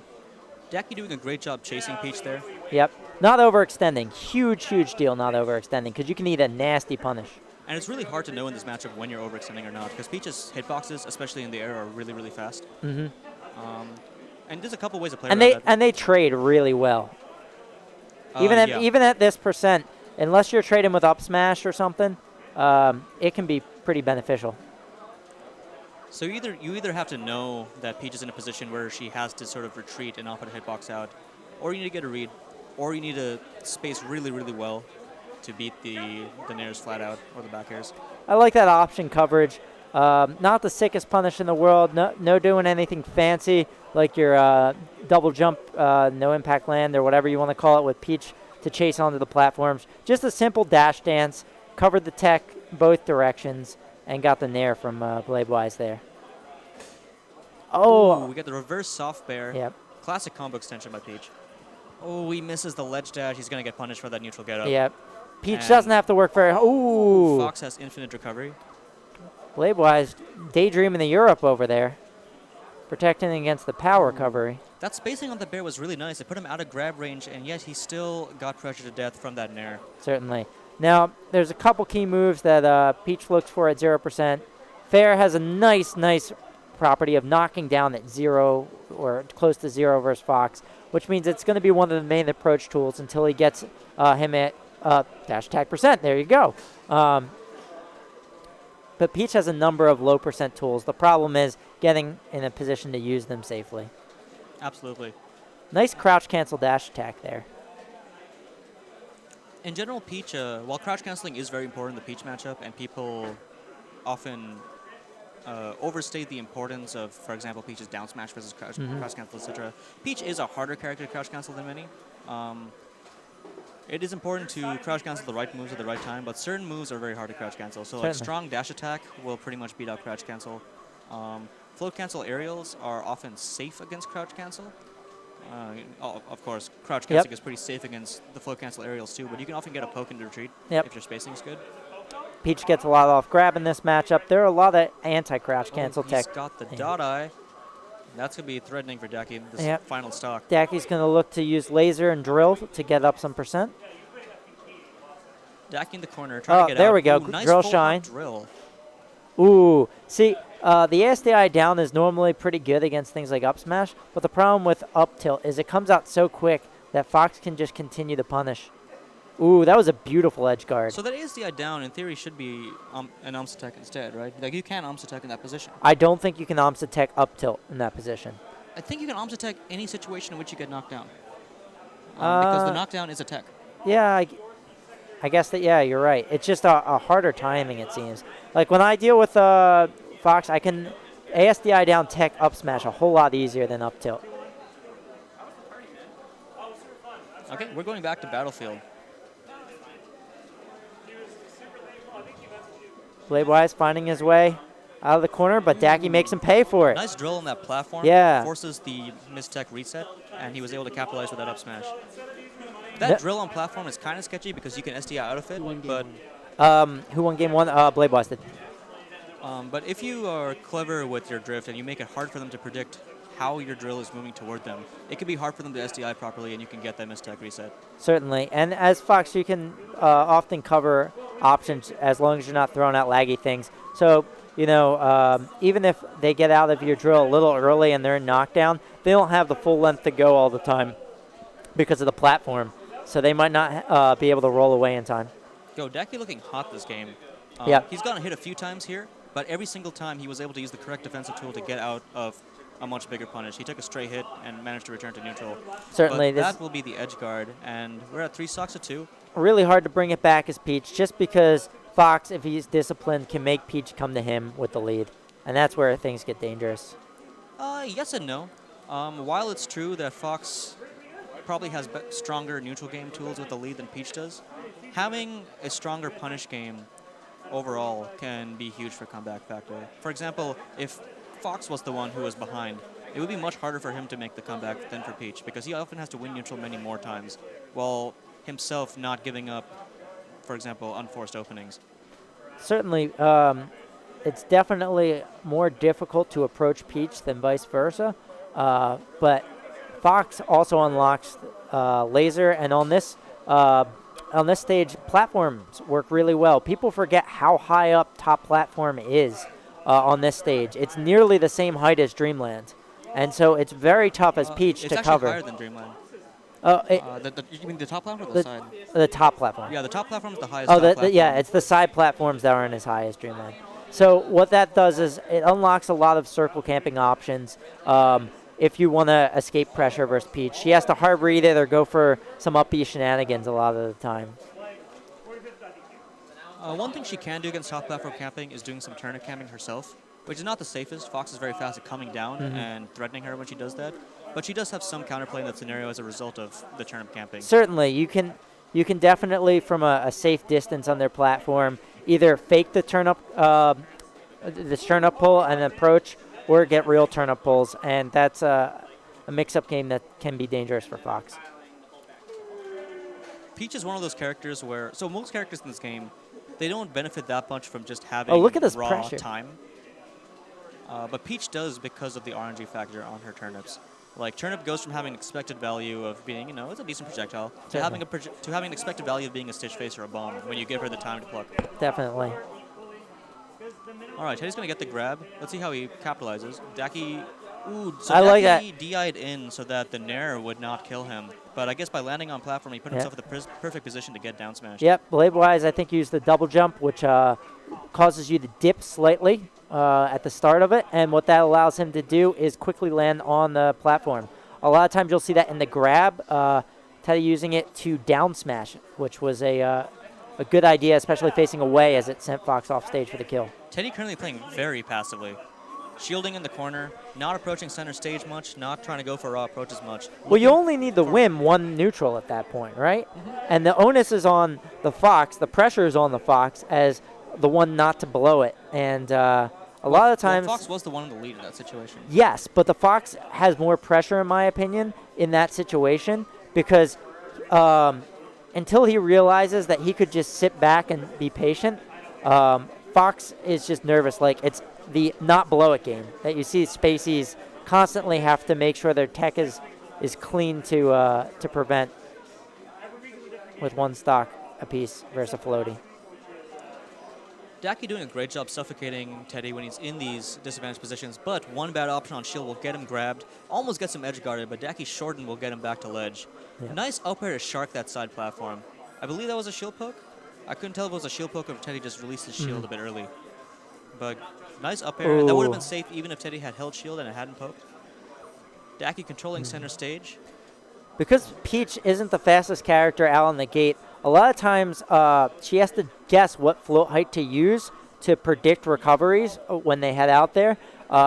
People like Armada often, it looks almost guaranteed, but a lot of it has to do with recognizing right off the bat what resources the Fox has, what DI the Fox has, and what height they like to start their up B or side B from. And it's more difficult than you think. So you have a top Peach like Blade-wise who wound up floating a little too low to get the edge guard, despite jumping out there early on stock one earlier. One thing we were discussing on commentary a bit earlier is that in addition to the reads that Peach can make, one thing Peach can do is force his opponent to trim down a certain number of options in his option tree using babysitting. So Peach can sort of float at certain positions that threaten a certain set of options, forcing the Fox to choose from a smaller set of options that Peach can then make a harder read between. Certainly.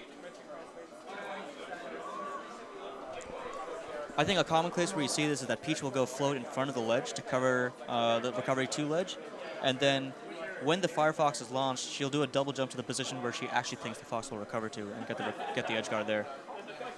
Certainly, and it helps on this stage to definitely cover options because it's difficult to cover this much ground in this much space by actually being able to reactively cover things. So if you proactively show an option and it forces the Fox not to consider that, it can definitely make option coverage with a slower character like Peach a little bit better on this huge stage. Daki going for the back throw in the corner. I'm not sure about that. I want to say it was a misclick, and now he just ate 80% for it. Yep. Well, 80% for really trying to follow up on the back throw, which is not a true follow-up. Just ate a stock. Teddy eliminates his entire stock off it. See a tinge of excitement in the left cheek of Blade-wise as he, you saw almost a little bit of a smile there, but now he's back to being dead serious. He had his fun. his half second of fun. He'll save the rest until he's won.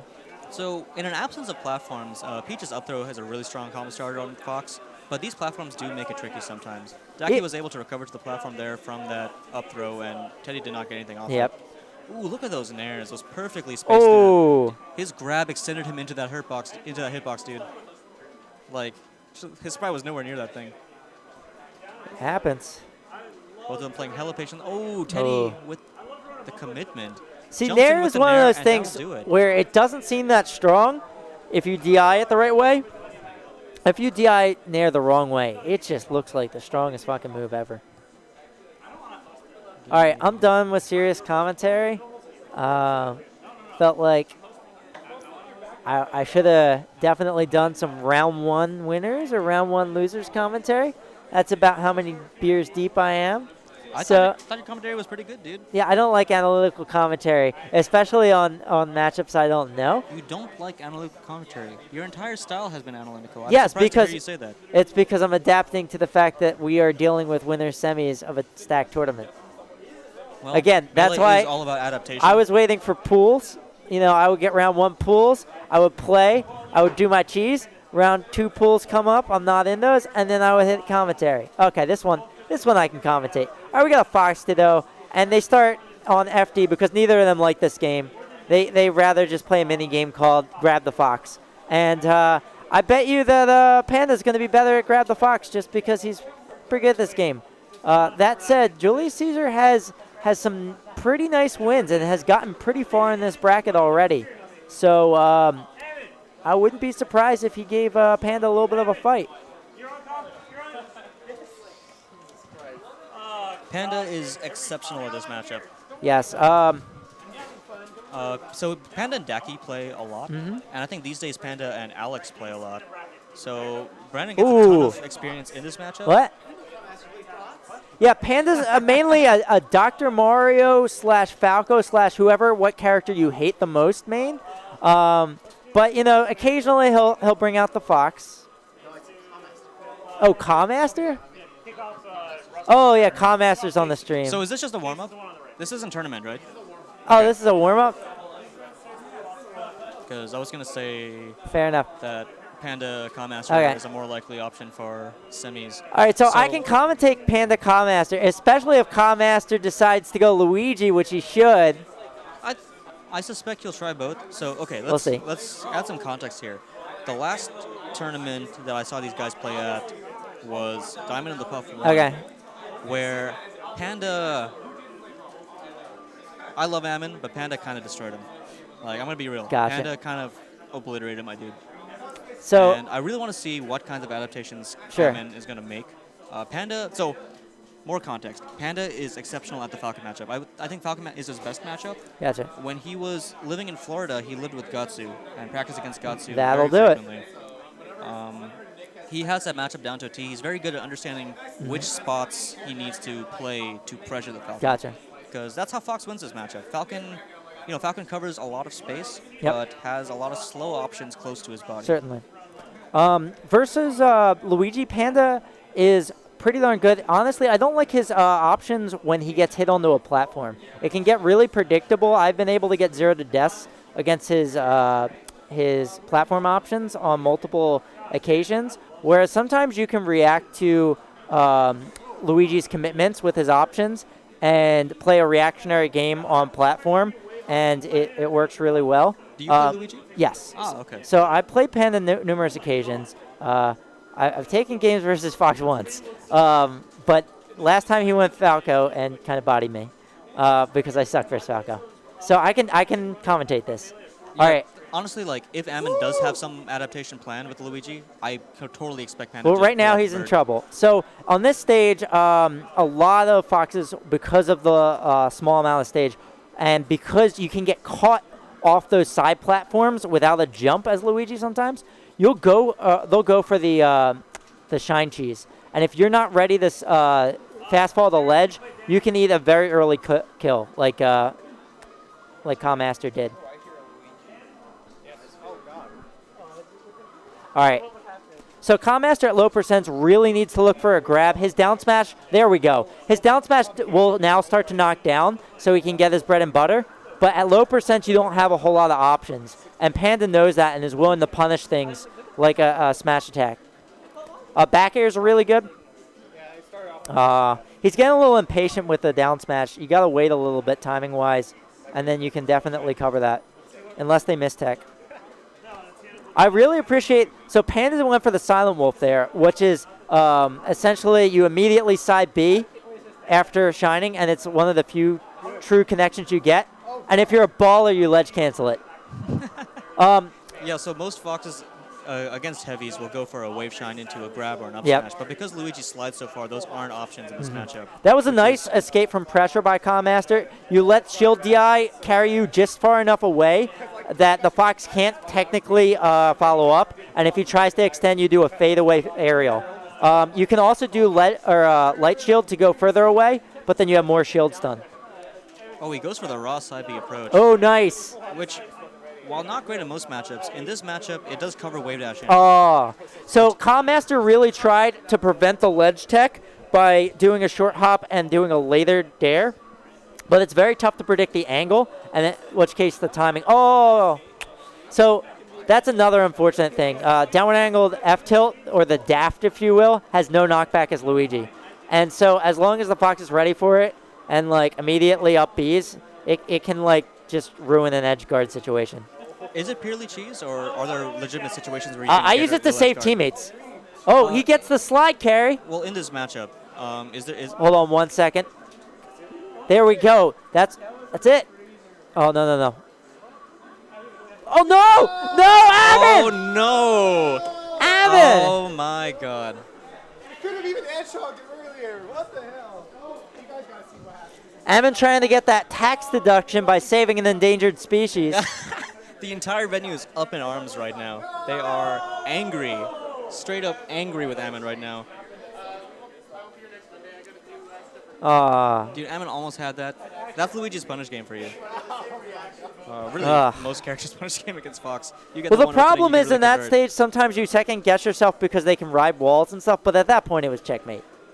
Yeah, definitely. So Panda especially is threatening to edgeguard because Panda, his recovery is straight up just way better than most Foxes. He's really good with his angles. He's really good with sweet spotting. See what I'm talking about with the platform options there? Like, he's very quick to tech and allow you to continue the combo rather than waiting to see what the Luigi will do if the Luigi can't cover mistech. I was able to, on this stage, get him with that twice in 0 to death situations. See, that's what you got to be very careful with. So in order to mix that up, sometimes you want to hit them with the dare later if they go for a higher angle. He goes for the falling up air to cover that. Panda really good at edge guarding this matchup. I think a lot of Foxes are scared of Luigi off stage when they don't need to be. Definitely. Well, what they're scared of is messing up their own tech skill. It's a mini game. That's all it is. And depending on how many resources the Luigi has, oh, that was awesome. I would say it's not just that. I think a lot of people don't necessarily understand the size of the hitboxes and the positions of the hitbox that Luigi can place while recovering. Luigi, if you don't know a lot about this matchup, Luigi in the air can just in general be a threatening force. You underestimate one hitbox, you can die in that position. You get hit by a green missile, which no one should be getting hit by, but if you get hit by that, that can easily be a conversion. There we go. And a lot of players don't necessarily know what those hitboxes are, and so they play it extra cautiously against Luigi. Yep. Even though that's one of the places where Luigi is most exploitable. His recovery is really, really bad. Yes. Ammon right now is looking for what is the bread and butter of dealing with high percent spaces, which is wave dash F tilt, but he's getting a little too predictable with his timings, and that's scary. Sometimes when you fish for this kill as Luigi, you just go wave dash F tilt, and you can see he's eating some percent. Oh, that's another thing. Crouch cancel turnaround, or crouch cancel shine is just brutal. Yeah, Luigi does not have great options for getting around that shine, because in addition to, so obviously his recovery is gimpable, but Luigi's aerial drift is really, really bad, which means that when he's moving toward you in the air, he's much more predictable than most characters in terms of where he's going to end up, and he has a hard time mixing up ways of drifting around the shine spike, especially because of how often he has to commit while recovering. Ammon going for the crouch cancel down smash there, but Panda's just not messing up the pressure. at this point, it's one of those things where I'd like to see Ammon do a little more resetting to ledge on such a small stage and then using ledge invincibility to try and reposition himself when he's dealing with a little bit of excess pressure. Okay, One of the easiest ways to do that is just light shielding and allowing that to carry you onto ledge. There's not a whole lot they can do, and it can really mess up their L cancel timing combined with a perfect ledge dash on stage can be a really good approach option. Hold on 1 second. Ammon, why you gotta do that to me? It's okay. It's okay. Dude. You got a little frustrated at the ledge tech, right? Nick, because what do you want to stream next? We're going to put Grand Shane, with one the of the losers things all stream, and then we blue can do semis and blue set up finals what on we're stream. Okay. Yeah. So we're going Yeah, that's fine. Thanks, Beard. All right, Scruffy, what match do we have next? Oh, were we doing it here? Yes. Oh, okay. Sure. This is for you here. We have a cake first. We're cutting the cake. Cutting the celebratory cake. What? Huh? It's not vegan, I'm sorry. That's fine. I don't expect arbitrary cakes to be vegan. Terry just went first access to the cake. I guess we're doing it here. What? I was going to say, maybe top 3 cut of the cake or something like that. Yeah, top 3 can cut the cake, yeah. Oh, let's go. Cut of the cake. Top 4, top 4. It's, Only top 4 gets cake? No, no. Only top 4 gets cake? I like this rule. It's whatever you want to. You have to figure Can we do cake slice money matches?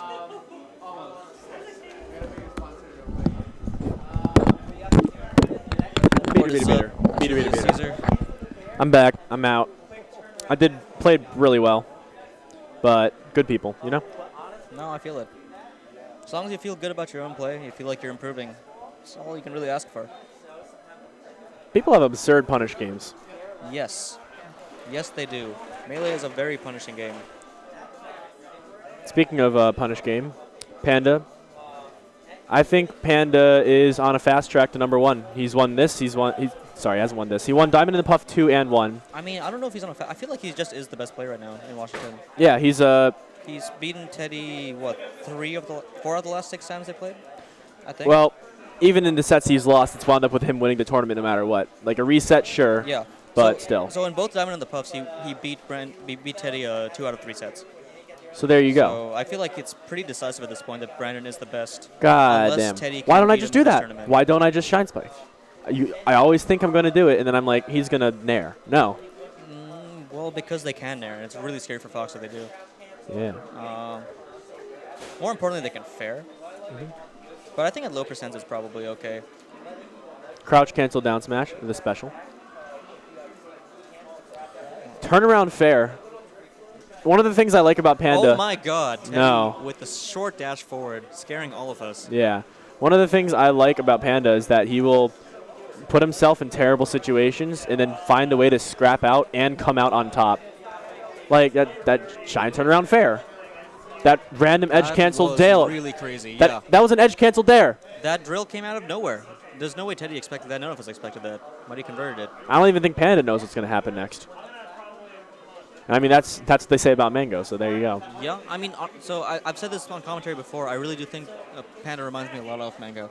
Well, I'd say Mango's more technical, but that's just because he has more time in the game. Is that the way that Panda just like sort of runs in no fear at times, and he's not.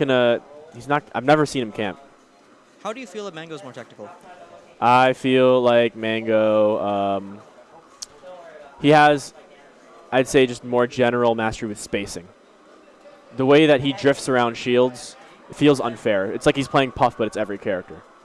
I absolutely agree with you that Mango has some of the best aerial drift in the game and some of the best spacing. I do think for Foxes around his level, Panda spacing is phenomenal. Absolutely. So the reason. But we're talking. The only reason I say that is because Panda's obviously the best in the state. We just mentioned Mango. You know, got a dick ride the goat. Sure, but I mean, there's many top Foxes we could have compared Panda to. I like Silent Wolf, whose spot he's taking. It's been a bit since we've had a Fox be #1 in the region. That is true. So the reason I compare Brandon to Mango specifically is that most Foxes, like even really good Foxes, they will slow down their tempo What when is they start this? getting walled out in neutral. That's true. I'm guilty of that. What Mango and Panda have in common is that they keep up their tempo but are good at constantly mixing up their options. I think Foxes will rely on mixing up the tempos themselves to win neutral. You see what I mean? He puts himself in a terrible situation. He finds a way to come out on top every time. Oh, man. Brandon looking really comfortable right now. Okay, we're going to go to Dreamland Game 2. I don't know how I feel about this pick. So Teddy tried this in winners finals on Saturday, and he got 30'd, losing on this stage twice. He seemed to do much better when he started counterpicking FD instead. Well, yeah, survivability be damned. If you're losing neutral, you're losing neutral. You want to sort of, I think if you're the losing player, you want to minimize the number of interactions if you're like punishing harder. I do agree with that. Well, so I mean, survivability is basically the opposite of punishing harder, right? Basically means your opponent is punishing less hard. Yeah. So in that sense, it's a good pick. But the neutral is just so deadly on this stage. Well. Oh, is this a suicide? I think that's worth suicide, it. That's definitely worth absolutely worth it. This is economical suicide. In the Navy, we call that triage. Basically deciding who do we want to live. Panda making it look like that didn't even happen.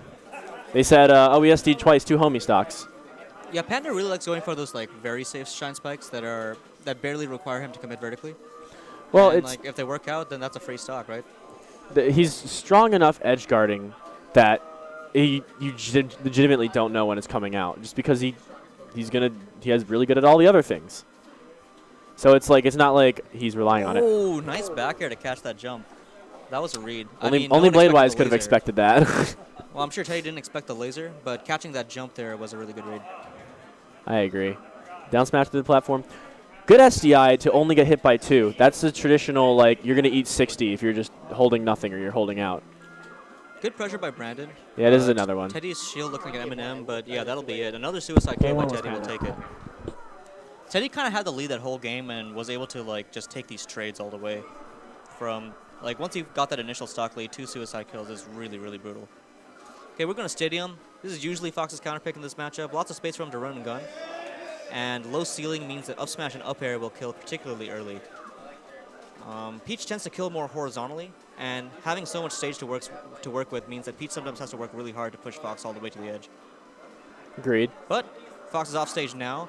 Panda goes for a shine stall to dip down, and he's going to make it back. No. He will not make it back. So Teddy closes out that edge guard.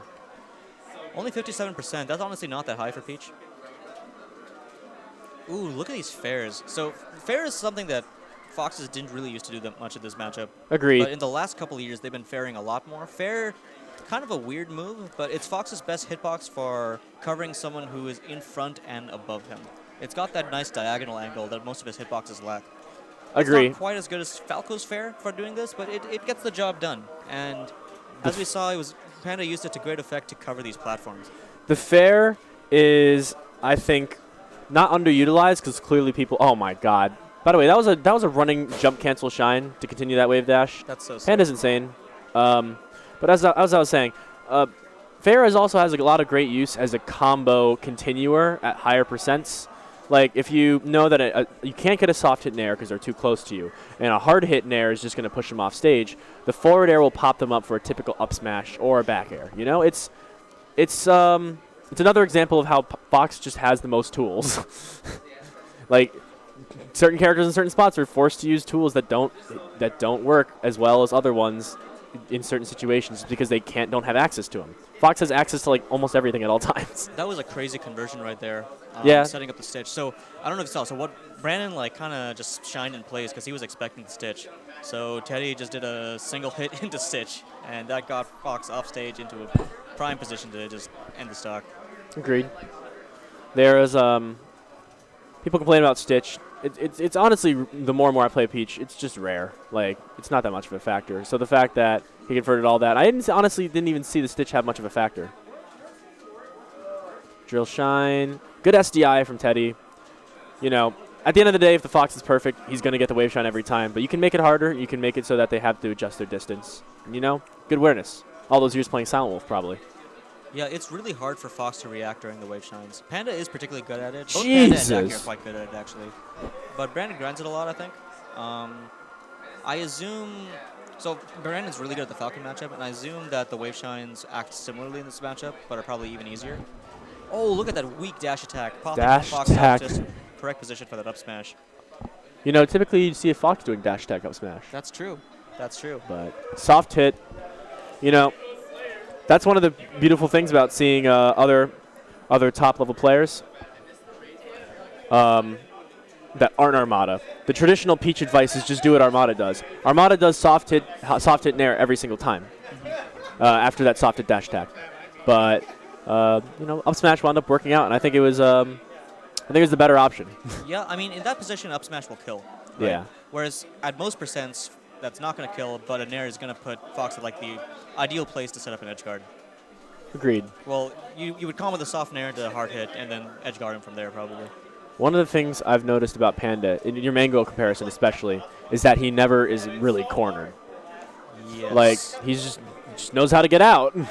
What is he doing? That is the most Brandon thing I've ever seen. That was so bad. I love it. Well, I could see the idea in theory. He lands on the umbrella and then he gets another chance or a shine spike. Yeah, no, it was a very creative option. I get what he was going for. But at that height, I'm not sure it could have worked. And, well, I'm not really sure how much reward it would have gotten, but it was cool.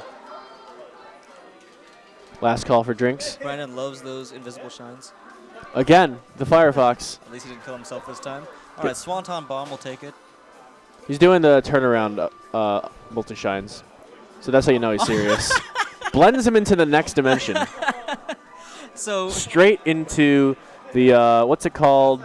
The garbage disposal. One thing people don't talk about enough in Melee is the importance of the invincible respawn phase. Certain stages will emphasize that part of the game a lot more than others, but Stadium emphasizes it especially because when you have invincible respawn, you're like this wall that could just move someone toward the corner for 2 seconds. And especially with a character like Peach, it's really hard for Fox to safely get away. He has to sort of camp pretty disadvantageous positions. And then that's what Teddy did. Teddy was able to capitalize off that all the way to take that stop. I'm sorry I'm doing this random moment, but he's using forward air so well. Nice recovery by Teddy. Teddy was thinking about going for that grab, but knew he wasn't going to get it. Backs off. Keeping the pressure on. Goes for the suicide kill, but not quite the timing he wanted. Up smash out of shield to catch that jump versus shield. That was some rare patience from Panda, going as deep as possible because he knew that Peach doesn't have a spike. Peach has back air. That's it. She has the trade. So good recognition. Panda's gathering a crowd, the homies, people who don't want to face Bladewise. But Teddy's playing except. Oh, you're out? Teddy's Chen goes playing out. super duper well. Which means that Hugs 3-1.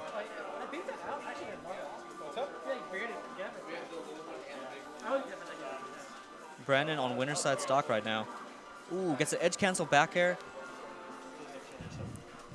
Oh, man. Brandon particularly good at edge guarding Peach. I do think people these days are... Another Swanton Bomb. They are kind of underestimating Peach's recovery. I do think Peach's recovery is still really, really good. But Brandon particularly good at choosing his spots and finding patterns in the way Peach's recover. Well, he's caught Teddy with that same Swanton Bomb. And it really is such a good option. It's like a Falcon Stomp. Oh, he takes Peach's jump. Does the fair again. Oh! That's it. Going to be it, and we're going to Game 5. I'm thinking Fountain. Steals that game from Teddy. I am thinking Fountain. Fountain or FD? I am... I feel like Fountain... I want to see Fountain, but I have a feeling Teddy's going to choose FD. FD is the safe pick. Fountain's the I'm going to blend you up stage. But I don't know if this is the safe pick, man. Foxes have gotten so good at neutral on this stage. I agree. They've gotten chain grab for long enough. They hit him with a Twisted Sister. We're not going to take it. And they've gotten better. Teddy, good snipe. Yeah, really nice edge guard. Rinse and repeat. Good shine out.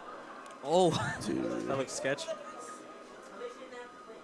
Why? Is he gonna be able to? Okay, it doesn't matter. By Brandon the Panda is wave shine out of shield. Wave shine out of shield. Gets the infinite. Oh my god. Okay, doesn't quite kill, but really high damage wave shines by Panda. Most Foxes do not get wave shines like that. Oh no, Teddy, why have you done this? Panda does the Panda. Do you know what the Panda is? What is the Panda? Putting yourself in a terrible situation and then getting out of it because you're Panda. I did Look at it. this! Yeah, Brandon's recovery is just phenomenally good. He hits every tech, and his angles are just really on point. I bet this guy could make some serious noise at a major if he didn't fuck around in pools. Look at this! Triple shine down tilt up air. Oh my god. Teddy saying, I'm a top player. In the wise words of Rustin, top players always clutch it out. That's right. He wastes that dot eye and gets shined while recovering with the umbrella. Too bad. Teddy's going to need 2 big punishes, which he could definitely get on this stage. But, okay. Down get the grab. smash. Ooh, reads the wrong roll. I think that's a fair read to miss, just because like he knew he was gonna tech out. Just sometimes you get the wrong one. Ooh, wave dash out of shield into dash attack. Nice defensive play by Teddy. Teddy's But gotten he- like oh, no he gets that grabs. grab. Just as I say that, of course. And he gets it by grabbing the tail end of that nair. Not an easy grab to get. No, that's more like a Marth grab. It's a wave dash back. Yeah. It's probably gonna be a nair. Peach's grab range. Oh, that up smash. I think he wanted a dash JC up smash. Yeah, I mean that would have killed. He's gonna go for dares. The insanity that is Panda caused Bladewise to just like lose his mental capacity. Dude, those edge guarding dares, like outside of Armada, I think I've literally never seen them work. I really thought that was a Stitch. Oh no, Teddy! Okay, Teddy's back. Teddy's back. He gets the grab. One bad option on shield. Is that gonna be death? That was such a good shield grab. One bad option on shield. One bad option on shield is Oh going to my be the entire God. set. Panda was playing insane. What happened? One bad option on shield. I mean that's FD. Honestly, I should take that back. Not even a bad option. One read out of shield. Well, yeah, because you have to have holes in your shield pressure. There's no such thing as perfect shield pressure. You always have holes. All you can do is mix up where those holes are and make it hard for your opponent to guess where he can place his grab to break it. I wouldn't even say Panda was doing a bad job. He did up air, which is 2 hits, late shot. Like he did shine and then the late nair. So like it wasn't even like there was space in between for him to grab. Bladewise had to read that shine. Yeah, he read the shine and grabbed between the shine and the aerial, and that was the entire set. There you go. One extra read on Panda's recovery, and that was it. So Teddy's going to advance to Grand Finals winner side. This is really big after the last 2 tournaments where Brandon and Teddy played. The question is, will Brandon win the 2 out of 3 again? Yes, that will be exciting to see. First, Brandon will have to get through losers finals. There's a lot of Sharks still waiting in losers. I believe. I think Commaster is going to meet him probably. Commaster is seeded to meet him, but there's a lot of threats. So Ammon is down there. Daki is down there. Chango is out. Oh my God. Is Kramer down there? I think Kramer is down there. I didn't even know they could actually do that, where they just message on their own volition. I didn't realize if you just make them wait, they just get nervous. That's crazy. I always thought I had to. Dude, I'm gonna apply this to Fox. I don't always have to hold forward. The players at home think you're talking about Melee right now. Dude, I didn't realize you could just wait, and then you get to pick apart their approach. It's great. Oh my God. All right, we're definitely talking about Melee, guys. All right, Molly. Let's see what. let's get it, bitch. Come on.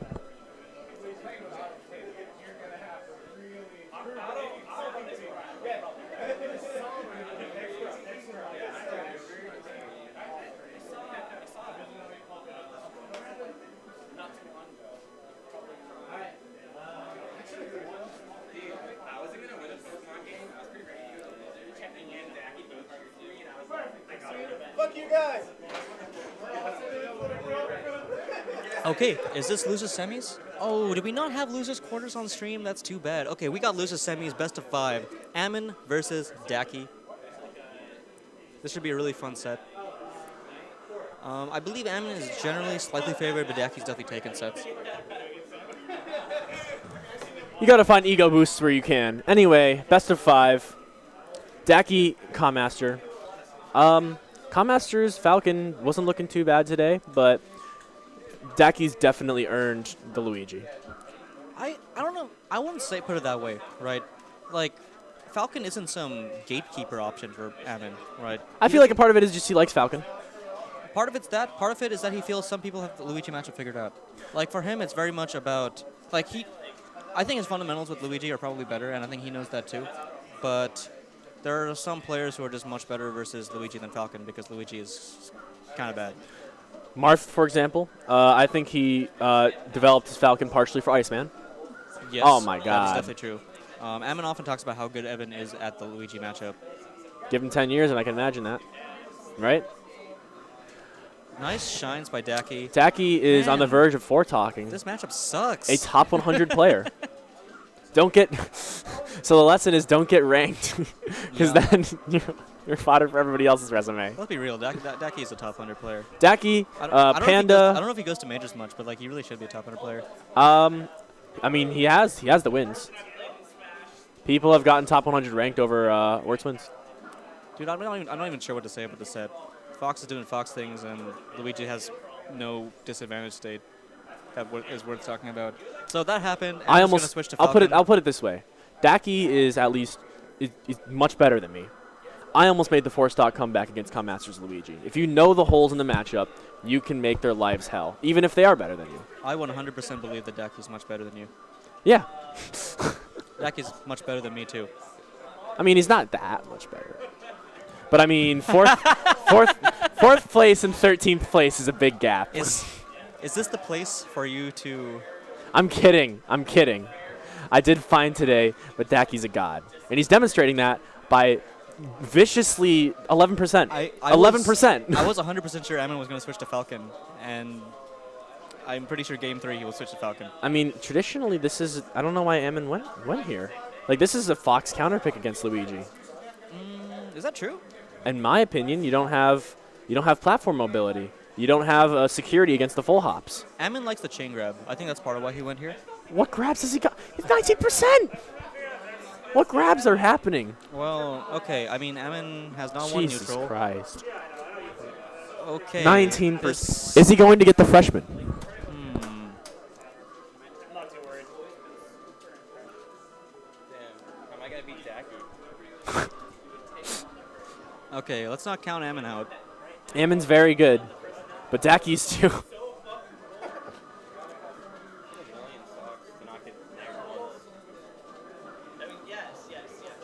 All right, no freshman. No 4-stock? Ammon going for these ledge dash shields. It's one of his defensive habits when he's feeling on the back foot. Working out for him all right. Wave dash forward tilt. Very good aggressive option against Fox. Oh, nice fireball. Down air. Okay, Yeah. we got one on the board. This is a comeback time. So Emin has taken a total of 2 stocks in the set so far. Okay, it's comeback time now. Oh wait, it's best of 5. It's best of 5. Yeah. Top 4. Yep. Yeah. Sit down. Sit down, Brandon. Oh no, you need to wait another 2 It is minutes. not your turn. Saddest thing I heard. It is not your turn, Brandon. Sit down. I'm so depressed. Have you played Daki in the Fox Ditto before? I have. Dude, Brandon plays Daki like all the time. I didn't know that. Brandon Daki. Are you 2 net play boys? Not really. It's like they're twins who are playing Melee in the womb together. That's how often they play. Very true. All right, the Falcon finally comes out. I think it's a legitimate choice. Pretty sure this is gonna be a reverse 3-0 with the Falcon. Yeah, I honestly wouldn't be surprised by that. I mean, Daki's lost to the Falcon before. Daki's absolutely lost to the Falcon before. I don't know how good Daki is at the Falcon matchup in Oh! general. I've seen him have a few losses against Falcon, and Daki's playstyle. The Adderall is dealer not- got some business today. That's all I'm saying. Down tilt to shine back here. I've never seen that shit before. Oh, he missed. Oh, no! All right. Okay, well, that's unfortunate. From what I've noticed from Daki's play, I do feel like he tends to give Falcon a little too much space. Not that I'm an expert in how one doesn't give Falcon space. I mean, yeah, Falcon doesn't have the options that other characters do, so you can run them over. But Commaster just has the movement. Commaster has the movement, and Commaster is really good. I saw that. I saw that. When Commaster has space, he's really good at working with it. It's on Daki to keep Commaster from having that space to work with. Yeah. Oh Commaster. no, he goes for the soft knee up air, but gets burned. Daki's just putting on a clinic right now. Daki's the best player in the world. Dude, that might actually, When he tries. That actually might be true. Daki is like basically Isaiah Jr. All aboard the Daki train. Yeah. Imagine if Daki wasn't 12. Can you imagine his tech skill? He turned 13, bro. Dude. All right, nice. The question nice is, tech. is he going to go to Party City with this money, or is he going to go to, go to Spirit? Okay, back to the match. So, Daki doing a really good job controlling center stage right now. I feel like Amin is getting a little antsy with these nairs.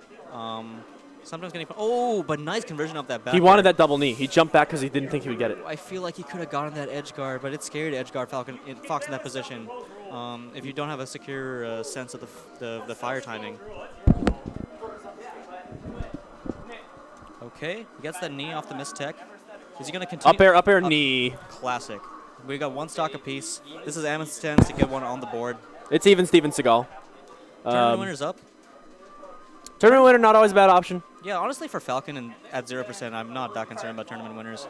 The only way he really dies for Ooh, it. look at his spacing. Yeah. Hitting him really with good at spacing on shield when he's feeling himself. He's hitting him with the Timberlands. The very tips. First hit in air, Reverse into in air. knee. Oh, he goes for the edge hog. I That- honestly thought that was going to work. That wasn't but even a bad option, yeah. Yeah, Daki is slightly above stage, makes it back. Nice spacing on that nair. Daki gets a straight shine, but hits Falcon in the direction he didn't expect, so Amin is safe. Very surprised that Daki didn't go for the dash attack up smash. Gonna get a Falcon kick, and drifts around. Oh! And Daki is one step ahead of him, just holds on to ledge. That'll Daki be a 3-0. clutching his chest for heartburn, knowing how close that was. When are you going to unleash your final form? Never, apparently. Why didn't you go Falcon game 2? Do you see how much better I did? With Falcon? Game 3? Yeah. That was game 3. Why didn't you switch the previous game? I thought it was the two first games.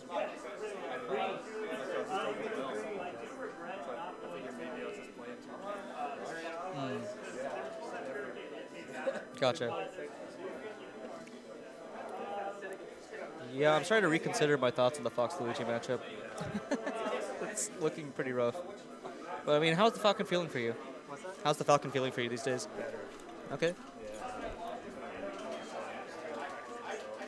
good as better gets. All right, we got Fox Dittos. This is Losers Finals. This Hopefully, is a Washington Classic. Hopefully certain viewers of the stream would be very happy with the Fox Ditto. I just had a concerned friend from my group chat tell me that Melee is, he hates Melee because Panda lost to Bladewise. So hopefully this is more up your alley. Running Shine Air. How can you hate Melee for Panda losing to Bladewise? He upbeat off stage. Peach is one of the sickest characters in this game. All right, let's not get ahead of yourself. Peach is one of Shut the sickest up. characters in this game. You really don't think so? I think Peach is a fun character to play. I think for certain players who hate her, I understand it. I don't hate her as much as other characters. Peach. I think Peach is fun. Peach is not as fun as other characters. I don't think she's the sickest character in the game. Peach, I don't know about sickest either, but I think Peach definitely adds a lot to the game. I think slower characters in general add a lot to the game. A lot of the best sets in history have been Spacey versus non-Spacey. That's correct. I would say far more so than Spacey versus other Spacey. Part of why Mango Armada is so classic is because of what a clash of playstyles it is. Very true. Not simply the fact. Obviously, some of it is the fact that they're from different countries. What's Some of great it is that they were both vying for #1 around the same time, but really a lot of it is the playstyle difference and watching those playstyles interact. Rushdown versus the wall. That's also true. And also, sometimes it's fun to watch a match that isn't 3 people SDing over and over and over again. That is true. So this matchup in particular, Daki versus Panda is, I would say, the most common grand finals that we get, if that's not safe. I see a lot. I see Kramer and Panda.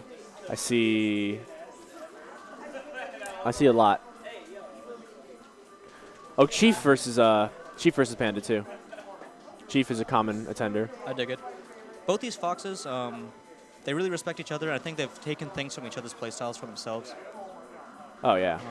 Panda tends to play a little more rushdown. Daki tends to play a little more zoney. Oh my god. Bladewise angry that he's going to get 6-0'd. That was depressing. A really, really close game 1. Ended in kind of a silly way. We're going back to Yoshi's story. These guys usually start Yoshi's story game 1. I think they just like being in each other's faces. I understand it. They do. Good bear. But like I was saying, I feel like Brandon usually plays a little more rushdown. Daki plays usually a little more zoney. Usually a little more movement heavy.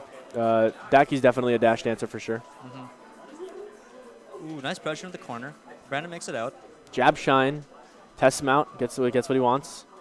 Brandon getting a little too tricky with the recovery. He was trying to there. do the Cyrox and try to wave land off Randall like a nut, for sure. This is the tech chase there. I'm not sure if he was trying to go for a dash. That's such a good option out of the corner. Wave dash back up tilt, just because it's like a moving wall, and just up tilt's a good option, you know?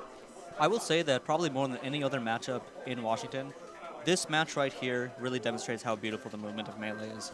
Oh, absolutely. Like, the way these guys are moving around is just something you don't see in other games. And, like, you know, every matchup has that to an extent, but it's just so clear in the Fox Ditto how fast everything is, how much fluidity everything has. Oh, indeed. Especially with, you sort of see the clash and how the two want to handle the Ditto. Oh, back throw shine. Back throw shine, Our the favorite classic. combo. Every single Fox is. That's Fox's having Marth Envy. Back Like throw shine. they all want to do the option, but they all feel bad about it. But they also feel good. They're like, haha, I back throw shined you, but they're also in the back of their mind, they're like, why can't I kill him the normal way? That's how gimping feels in general. It's a mix of you feel like a Schadenfreude. degenerate, but you're proud of your degeneracy. Well, yeah, because you got to get the W somehow. Yeah, absolutely. No, You you're take lying those if Ws. you're lying if you haven't enjoyed getting a back throw shine at least once, or if you're a Marth main, you down throw down tilt or whatever cheese your character has. Dude, There's- I love down throw down tilt. I bet you do. It's so sick. What a very specific read. Forward air below ledge to get traded on. Invisible shine on Randall. All right, we're at last stock. Oh, I thought Daki. he'd misspaced it, but no, he got the very edge of it. Good Armada shine by Daki, denying the 69%. I think Daki's out for revenge after Diamond in the Puff. Mhm. Was it him versus Nav? I remember Nav also did really well there. I believe it was him versus Nav in loser semis. Daki won 3-0. That's right, because Ammon wasn't there. I remember. Oh, yeah, Nav had a really crazy performance on Saturday. Sadly, He Nav beat, could not come. Beat Chango and Misu and Mikey. Very strong showing. Okay, we have a strong first stock by Panda. Gets that Armada shine. The chain grab start. Oh, screw the chain grab. Just go for the shine. Oh, that's so cheesy. I love it. Well, especially that down air. It's such a good semi-spike. People generally see it coming from a ledge as like an edge guarding tool, but to set up that way, very creative stuff. Daki not quite getting the drift he wants on that aerial. Panda is honestly the favorite for the PR players. And I'm hearing a lot of cheers for Panda. But Daki is the hometown UW boy. And so there's a bit of a clash of like generations of Washington Melee in the background. I mean, I'll keep it real. Everyone loves both these players. Mhm. Both these players are super nice, super friendly, and super fun to watch. Panda's I'll admit Panda's a bit more of a memer. But Daki is super helpful to everybody who asks him questions, and you know they both got their different personalities and reason why people like them. You know, Panda's running away with this game, finally showing some of the fuel that he showed against Commaster. I was about to say it is a Fox Ditto. Those comebacks can happen, but that It's was pretty is brutal. it 2-1 or what? It's 2-1 in Panda's favor. Honestly, I don't even feel like Daki played that bad. Like he just got he got edge guarded a lot more than he did the first two games. Well, it's not like he's pulling out the traditional setups too. It's not like he's getting mixed up. He's just pulling out stuff that you wouldn't expect. Who expects to get shine wave shine like below ledge down aired into an Armada shine? Like, come on. It's definitely a very creative flavor of cheese. Absolutely. Almost King-esque. I would say it's Gouda maybe. Definitely not provolone. This is a different type of cheese than we're used to.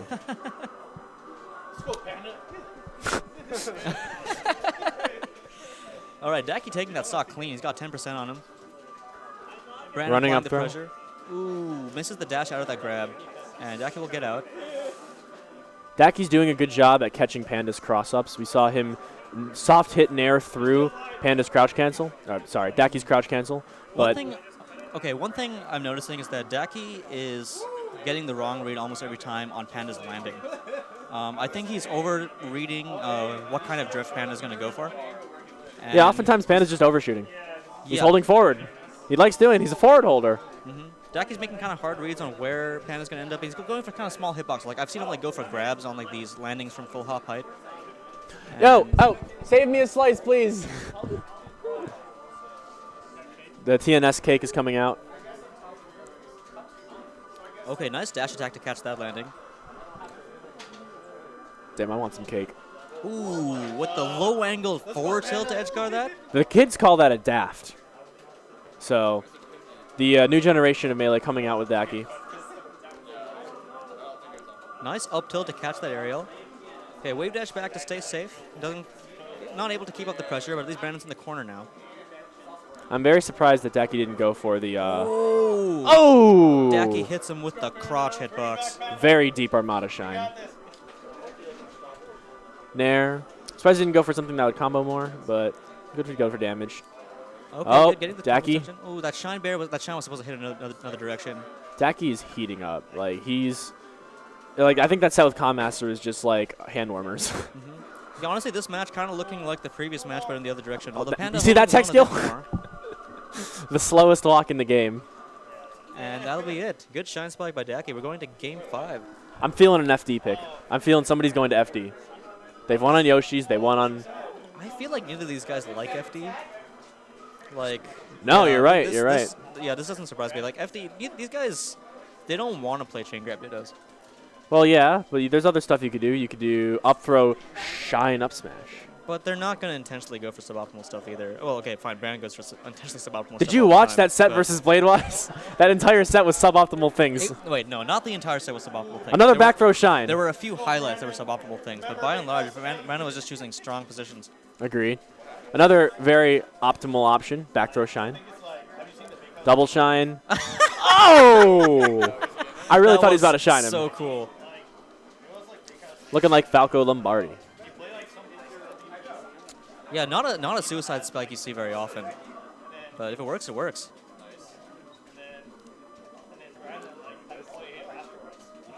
Okay, ooh, you don't want that tournament winner. Daki's got to get out of it. Ooh, that Shine Bear is going to do it. Daki on tournament stock right now. But he can definitely bring this back. Fox Ditto, one of the most volatile matches in the game. The thing is, when you're in this position, the opponent knows all the cheese you're going to try and go for, so the back throw shine stop working as much, you know? But Fox has honest ways to get really, really heavy punishes. What was that read? He charged that. Okay, nice up air. Oh. Daki had the read, but just the timing was a little off, and Panda actually won out on that interaction. Yeah, I think they both knew what was going to happen next, and he was just faster. Those were kind of layers on layers of timing adjustments. Agreed. Brandon running away. Not